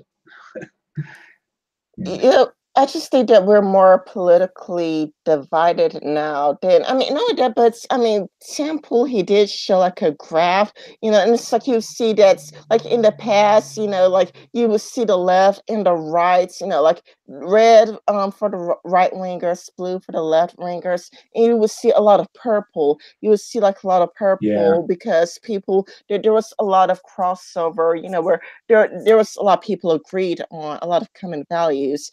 But you would see the purple vanishing, and you just see like a huge splits where you just see like the right and the left, but with little to no purple, because it's like, you would see just that people are so different and they can't get along anymore. I blame social media, because the algorithms are essentially sorting people out. If you like one policy, they sort of push you towards other people who like that policy. And rather than the in real life where you just bump into other people who have different opinions and you talk to them, the more you stay on social media, the less you talk to people who have different opinions than you do. Yeah, people want to fight with people. People want to clout chase. People do the whole clout chasing thing where they just want to fight with people who have different opinions with them. Think about taking down MRA, where take down MRA just looks for conflict, looks for a fight, looks to just give their hot take about this shitty right winger, or the shitty men's rights advocates. Even though he accused me of being a right winger, I shot him down. Yeah, but he probably didn't listen, and the people who follow him probably didn't listen either. Well, no, all I did is because I sent a tweet to the Honey Badgers, he just came straight at me with accusations of being alt-right and this, that, and the other. And given that time, probably nowhere near the right. It was just amusing to me. Yes. It's they just come out with these smears, and it's like, you don't let it bother you. You just say, well, that's funny. Yeah, but I mean, I do wish that there was more dialogue going on. It would be nicer if, I mean, we're having a nice dialogue, but I think it's because we all lean towards the center. Like, I think it's because, I mean, we're all fans of Temple. We have a lot in common, whereas, like you could try to have a conversation with the progressive left, and it's like they don't really want a conversation. They want to shut you off or shut The question you out. is, we're not evangelists who think we have to proselytize. And if you are an evangelist who thinks you have to proselytize, it's all about, results. We're not conversing for results. We're conversing to learn things and find out from each other what they think and hear about things we don't know ourselves. But they're not interested in hearing anything. They're listening. They're interested in telling. Yeah, exactly. Like we are all here for a dialectic. We are all here to just hear differences of opinions, even though I think we mostly agree on everything. But I mean, we're still interested in hearing a difference of opinion, having a conversation, having a dialogue. I mean, it's kind of like Jim is a socialist. I am not a socialist. I'm against socialism. I'm But not a we socialist. I'm a left winger, but I'm not a socialist. no, I was talking about Oh, Jim, Grim, Grim Jim. sorry. Yeah. Grim Jim was here, and he's a socialist, and he's nice, kind, polite. We had a great chat, a good dialogue. It was fun having him around. He's the old left. See, he's the left I knew 30 years ago, the anti-authoritarian left. I was having this argument with someone, and they don't understand. The left in the UK hated communism. I mean, really detested it. And yet they say, oh, you're socialist, you must like communism. No, because communism, which stood for the Soviet Union, was the opposite of what anybody wanted. Yeah, like at Grimcham, he was, really nice. And Martha we have our disagreements, but we get along, even though we disagree. But when you try to talk to progressives, it's really, really difficult to have a conversation with the progressive left. It's kind of hard. Like when it comes to taking down MRAs, he didn't want to have a conversation with me. Even though he contacted me. I mean, he had me blocked, and it's like I was blocked by taking down MRAs. Then all of a suddenly he quote tweets me, and I get dogpiled. And the reason why I didn't have him blocked because he blocked me like a long time ago, like in 2016, 2017, and then I forgot he existed, and then he quote tweets me, and like I tried to have some sort of a conversation with him. He didn't talk. Well, He wasn't interested in any sort of conversation. So it's like, fuck it. I'm just gonna be an asshole to all of you. I am just gonna be an asshole. I'm just gonna be a bitch. well, with a Twitter handle like Take Down MRAs, to me, it says everything I need to know about him being a twat. Yeah, but for me, I'm not gonna keep being nice to a person who's being a jerk to me. I would just, I mean, I would, just be nasty right back. I mean, I did make sure to stay within Twitter's rules. So I just, decided to mimic the left. Like, oh my goodness, aren't you, silencing a black woman? Aren't you, I just decided to be just as annoying No, as they are. that's a brilliant tactic. Yeah, I just decided to troll them by acting like borrowing their talking points. Like, aren't you mansplaining things to me? Oh my goodness, you're mansplaining. Oh my goodness, you're criticizing me, a black woman. How could you? Because it's like, it's not like how I talk like, but the Twitter rules are so strict that you could get punished if you use the talking points like if you were to say cuck or whatever, or if you were to say that you are a beta male, you could perhaps get in or shadow banned for saying something like you might get shadow banned or whatnot. So it's like I end up just being like, well, I don't want anything to happen to my accounts, and I don't want Twitter to like fuck or toy with my accounts or shadow ban my account. And so what I do is I mock the far left by just by taking in their talking points, because they left no other option. That's the only option that's remains left, is to just talk like them. Like, you're mansplaining. You're mansplaining. That's wrong. You're silencing my black voice. Oh my goodness, you're oppressing me. You know. Sorry, mind And flash it the works Monty too. Python then. It works too. It's kind of like Twitter can't do anything to me for that. Twitter cannot, suspend me. It cannot lock me out of my accounts. It can't do anything to me because they cannot tell the difference between me and a progressive, which means I get to save my accounts, but I could still give a different message while being, arguing with them. It's like, what's it called? Beating, what's that expression again? Beating them with their own gun, or beating them with their own stick, or I forgot the expression. I can't think. Sorry. I'm an idiot. Sorry. Yeah. So I was just, playing playing the game by their rules, but using I think it's called like using their own rules against them. Yeah. Yeah. Well, I mean, I have this principle that you hold people to their own standards. So while you would never use those arguments for oneself, it's perfectly legitimate to use them against people who profess to follow them.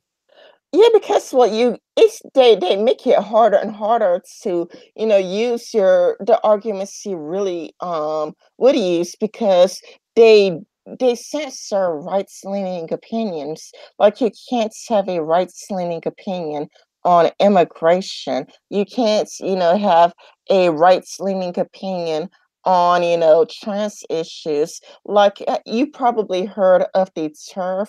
I think her name is like Lauren Murphy or something. Oh, the one in Britain. Oh, yes. Arrested for a tweet. Well, there's another one. I believe she's from Canada, and she's suing Twitter. Megan Murphy. Huh? Megan Murphy. Yeah, Megan Murphy, and she is suing Twitter because I think she got suspended because of her opinions on trans people. No, I think she probably stated a biological fact, actually. Yeah, something like, trans women aren't women, or something stupid like that, which is just a biological fact. It's No, I think it was even more stupid than that. I think she said men aren't women. Yeah, that's it. That's exactly what she said, and I think that's what's got Sargon banned, because Sargon said something along those lines as well, and Sargon also got his Twitter accounts removed right after he made a statement like that.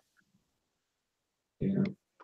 So it's kind of like, it's like, if you don't have the right opinions on Twitter, you are at risk of losing your accounts. So the only way you could win is like as if you just borrow their rhetoric. It's just say, you're not being good enough. No.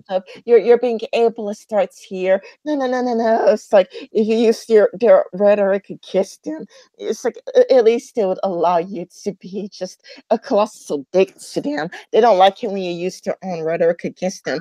And Twitter can't do anything about it, because sure, they tried reporting me, and I did get the messages saying your account has been reported. However, we found that your tweets did not violate any of Twitter's rules, because Twitter is a progressive websites. So if a person is mimicking you, Twitter cannot tell the difference between a person parodying you and the real thing. Yeah. Not to mention that the real thing, like real progressives, say crazy things as well. So they don't really come across all that different from a parody. So, it's like when a parody, when people cannot tell the difference, like when people honestly cannot tell the difference between you and a parody, parody is the way to go. Yeah. Well, I think that bridge was crossed a long time ago. Yeah, you hear people saying that they have to delete their parody account because each and every time they make a parody account, it was supposed to be like so ridiculous, but it ends up being so similar to the real thing, or they would be outperformed by real progressives that they had to give up being a parody like websites. Yeah. No, you can't. You would probably get into trouble for doing as fiction what you can report as in the news. Yes. People would say, that's hateful of you to say that. No, well, actually, it's what happened. Yeah, exactly. So it's like when I start mimicking the left, even though like my tweets have been reported, the Twitter is a progressive website. It's like, well, her tweets didn't actually break any of Twitter's rules, so we can't do anything about it. So parodying them, borrowing their talking points is the way to go. Like, oh, you're being ableist right here. Oh my goodness, you're being racist right here. Oh, you're being transphobic right here. Hey, on your note about the you can't even like basically tweet what actual news sites say. You know the website, the Babylon Bee. It's a I parody think site I've like the heard of Onion. it. Yeah, so it's a parody site like the Onion, right? I believe Snopes actually fact checked them. A parody site. Yeah, because they couldn't tell the difference. they couldn't tell the difference. Yes. I'm starting to think that sometimes the hot take accounts, the real crazy people. I'm starting to think that they,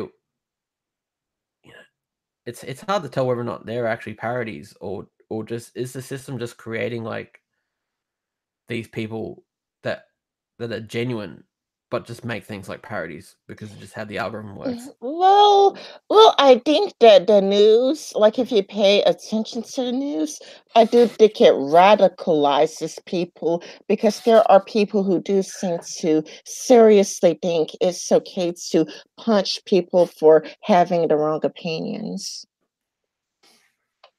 Well, I mean, what happened to those Covington kids? I mean, I just find that so appalling, to be honest. Absolutely disgusting. I am so happy. I am so happy that Nick Sandman is suing the fuck out of all those people. It's like I stand by your side, Nick Sandman. I'm supporting you because it's like they were calling him smirk face and they were giving him death threats and like this is totally different between how they treated. And I can't say his name. I heard that if you say his name that you could lose your video. So Ravid Snog, like I heard you can't, but they protect him. It's like, oh, you should listen to teenagers. Teenagers are so wise. You should listen to the youth. But then when the youth is the right winger, it's like, oh, you want to beat the youth. So it's like, when it comes to Ravid Snog, it's all like, oh, no, we need to decrease the age of voting to 16, which they're trying to do like in Ohio. But it's like, oh, but when it comes to like, but when it comes to it's like, Nick Salmon, it's like a death threats, and that's okay. So it's like I support Nick Salmon and suing the fuck out of all them. Yeah. They only care about teenagers when it's convenient for them. Well, when the teenagers virtue signal, if you stand there minding your own business, apparently that's a hate crime. But if you virtue signal like mad after bullying a kid, well, then that's different. it's also hypocritical because it's kind of like when people are to the right or to the center left try to criticize Ravid Snog, it's like, it's like, oh no, he's just a kid, he's just a kid, he's just a kid. So don't do that. But then they're gonna send, death threats to Nick Cinnamon. So how come you're playing, that Ravid Snog is, a minor? So, since a lot of people and right wingers are not even allowed to so much as criticize the guy, or just politically disagree with a person and bring up political points against them. But when it comes to Nick Salmon, it's okay for them to give him death threats. And you can't joke about it either. You can't say you pushed a fat kid in the way, can you?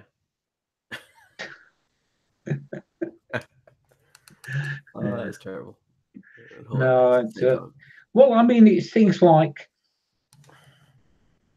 celebrities offering rewards for people who inflict violence on children.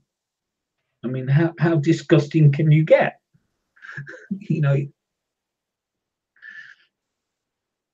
In any normal society, that would be career over.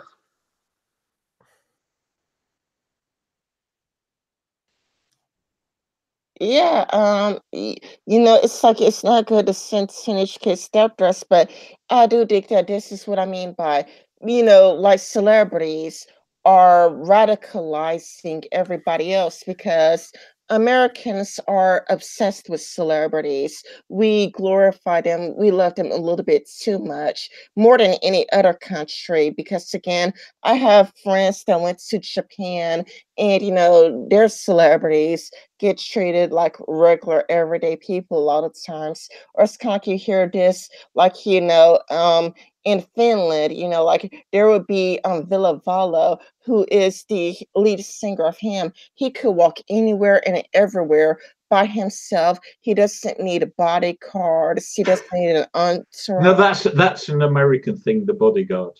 Most countries aren't violent. That's because Americans are more obsessed over celebrities. However, like in other countries, they're not so obsessed with celebrities. So celebrities can walk anywhere and everywhere all by themselves without ever being bothered by people. Including going to the subway at 2 a.m. in the morning. Yeah. I saw Sting walking down the Champs-Elysees once. I think we ran out of things to say. So do you want to end it here? Okay. It is quite late. And everything. And quite early. So, also, do you want to show a video project, or are you still making videos? And do you want to tell us all about it? I have got one that's in the editing process at the moment, and I've got a separate project where I'm going to attempt to use the Amazon voice API, right, to create a whole new channel where I don't have to do any voice recording. I think I've got it to the point where you can't quite. You can still notice it's an AI voice, right? But I'm working on it, so it might be to the point where people won't be able to tell the difference. You mean we won't know you're Stephen Hawking? That's right. Darn, I like that voice. Especially the way some Americans thought he was an American. Okay, so John, do you want to talk about your channel? Oh Lord, no! I'm such an occasional. It would be false advertising on my part, but I do go on Modwain's stream most weeks, which is Wednesday, just a little while, half an hour earlier than this on a Wednesday. Well, everybody be sure to catch John on Modwain's House of Fun, and be sure to. It's not this House of Fun anymore. I talked him out of that name because he wanted to get. He wanted to know how to grow his channel, And I pointed out that if you call it House of Fun, people won't think you're talking about serious topics. They think you're just larking about. If they don't know, you just come across the name. Oh, well, when it comes to Broadway's House of Fun, to me, it makes me think of a porno. You know, I Well, don't it's know, like, actually an old British song by a group called Madness from the beginning of the 1980s. yeah, That's a but good when I song. think of House of Fun, I'm just thinking of porn. I'm not thinking like of orgies or you know, something like that. I'm not Oh, thinking. well, that's your filthy mind. We were just thinking about larking about because we're good, honest, upright people. Honest, not. Yeah, it just sounds pornographic to me. And are you gonna be using your main channel, also? Are you gonna be using your new channel? I've The new channel for the video I've got editing, and then the one that's an AI voice will be a completely different channel, which I probably won't actually post to Twitter. It will do be you want like to a tell separate entity. do you want to tell people about your new channel, Stan? Oh no, because it's going to be like an experiment to see. And what do you 'Cause I do? Sorry, Dan. What subjects do you indulge in? Well, I'm going to be looking into the effects of social media on society. That's the first video. That's one video, not a whole series. No, I think the there will be a turning series where like the first one will focus on Twitter and why I hate it, and then the next one will go on to the problems with Reddit and how it's a terrible website as well. And then we'll have Facebook, right? And how that's a terrible website and YouTube. Yeah, exactly. Well, I hate it if you don't post it on Twitter. I hate it because I'm going to miss it, and I don't want to miss a new video from you. I want to catch your videos. I'll send it to you in a DM. I just don't want to get like traffic from my normal sources. Oh, you also avoid sharing it. I want to see whether or not I can succeed with an AI voice, right? When people don't know it's me. Oh, okay. I would avoid sharing it, but I am strongly interested in what you have to say because you are a brilliant guy. I mean, you have very interesting opinions, and I like I to think mean, so. yeah, you're very brilliant, and I am always interested in what you have to say. I think we spoke in DMs about we were talking about clout chasers. Yeah, clout chasers are very annoying. Yeah, clout chasers, for those of you who don't know, I heard of that term recently from what's her name? Annie Angie speak. speaks. Angie Yeah, speaks. That's it. yeah, Angie speaks. I didn't hear of that term until now. Like I had no idea what that was. I had to Google it. But it's basically a person who starts shits with somebody else, you know, to grow their own popularity. Uh-huh. Yeah, and I suspect that's heavily down to social media, sort of like incentivizing us to like look at numbers and attack people with bigger numbers, or have your bigger numbers just constantly attack people, little people. Yeah, it does work though. Like, you know, like I remember I was genuinely mad. I was sincerely mad, and I went off on Andy Worski once, and then that tweets did it very, very well. It's like, what? And I feel like if I did it again, and if I did it again, you know, I could get those numbers up again, but it didn't work. It only worked out like one time. Yeah. I think it worked twice, but you know, to lesser effect. And then people just stopped retweeting and liking it. Then I gave up. It's like, oh man, it stopped working. And But imagine if it did work, right? You would end up being like the takedown MRA dude. yeah, I probably would have because there have been occasions where I went off on somebody because I was at the time, at the moment, I was like genuinely and sincerely mad. But then I noticed the numbers, so I kept doing it, and kept doing it, even though the anger went away. Like I wasn't as angry anymore. And you know, it's like at a certain point you reach the point where you are just attacking somebody, but purely for the numbers only. And then, like, you look back on it, and it's like, man, I feel like a piece of shit for doing that, because after a while it stops working. After a while, like, at least for me, the likes stop and the retweets stop, and it's like you have a time to reflect on your actions, and it's like, man, that was really mean of me to do. I was being a colossal asshole. Let me go and apologize to the person. And fortunately, the person did accept my apology. The person really was like, you know what? The thing is, you did apologize, and I forgive you. But it's like I realized, like, because social media, Twitter does incentivize it, because it's like when you do it, you get like so many retweets and so many likes that you do it again to replicate the results, you know. And so it's Well, like, I could have really ended up like take down in my race, but fortunately I didn't, but it's where I could understand where Blair White's is coming from, where Blair White made that live stream that she took down, where she went after social justice warriors, because you get this adrenaline rush, because of all the likes and all the retweets, all the subscribers, and all the likes to your videos, all the shares, that you feel, incentivized to keep doing it and keep doing it and keep doing it until you reach a point where it's like, oh man, I probably shouldn't have done that. Well, I mean, that when I look back, when she talks about how she looked back at her old videos, it's like, was I really this mean? Was I really this bitchy? And the funny problem, thing about that is that all these lefty YouTube channels took that video and said, look, see, I'm not answering that. I've got a new phone, so I don't even know how to turn that off yet. Oh, my man, I relate to it. So they took this video and they're like, see, all these right wingers, they're all fake, they're all phony, right? They're just doing it for the for the clout, right?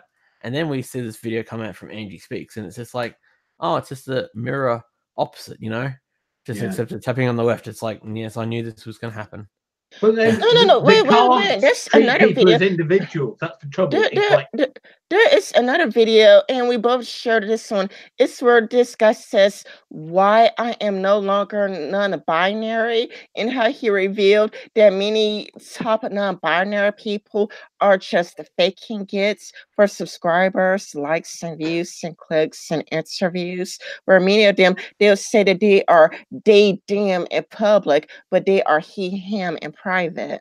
Here's a question: Did you find that video before me, or did I find it before you? I found it before you do. I shared it first, then you But you know copied what? me. Huh? The strange thing is, I did not see that video on Twitter, right? I didn't see it come from you, right?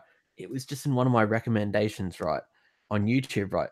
So what I think has happened is there's some kind of data transfer between Twitter and YouTube, right? Where YouTube's looking at what my friends post and going, well, they posted this, maybe you want to see this as well. Yeah, that's probably it, because I shared it on Twitter, and then I noticed that the following day, you also shared it on Twitter. So that you saw the tweets. Well, let's just see whether or not you get all these videos about people trying to put V8s in small cars, because that's what I'm watching right now. Well, you are an Australian. Come on. Yes, no, it's you have a thing, don't you, over there for your V8s?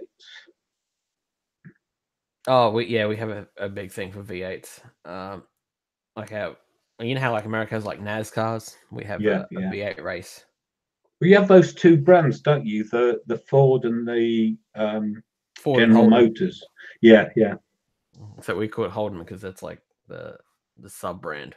Yeah, that's what I'm saying. You have that particular thing that's uniquely Australian, as far as I'm aware. We have a Vauxhall, and they are to yours like a skateboard is to a motorbike. That's right. And then we have like a thing called Bathurst each year, which is I think a 1,000-mile race or something like that around this yeah. Mount Panorama. You'd have we to watched it lap. because, You'd have to lap the UK to do that far. yeah. And so we're just watching these like big. We're not. They're not like they're like sedans. They're not like race cars, but they're Yeah, but you can get some serious speed out of a Yeah. sedan We if you had this, don't need the track handling, and you have some long straight roads out there. yeah, we have a road on that track called Conrod Straight, which is known for blowing engines, I can imagine. Yes. pushing to the max. So Yeah, don't they have a problem with lorry drivers falling asleep? that's another thing. We don't call them lorry drivers. We just call them truck drivers. Yeah, I know. Well, I'm British and we call them lorries. I'm sorry. You'll have to gang up on me. Anyway, it is almost time for me to get ready for work, and because it's time for me to get ready for work, I am going to close the live stream, but I'd like to thank you all for coming. And Modwayne was here earlier. I hope you guys would subscribe to Modwayne. Grim Jim was also here earlier. I hope you would subscribe to him as well if you haven't already. I would like to thank everybody for watching.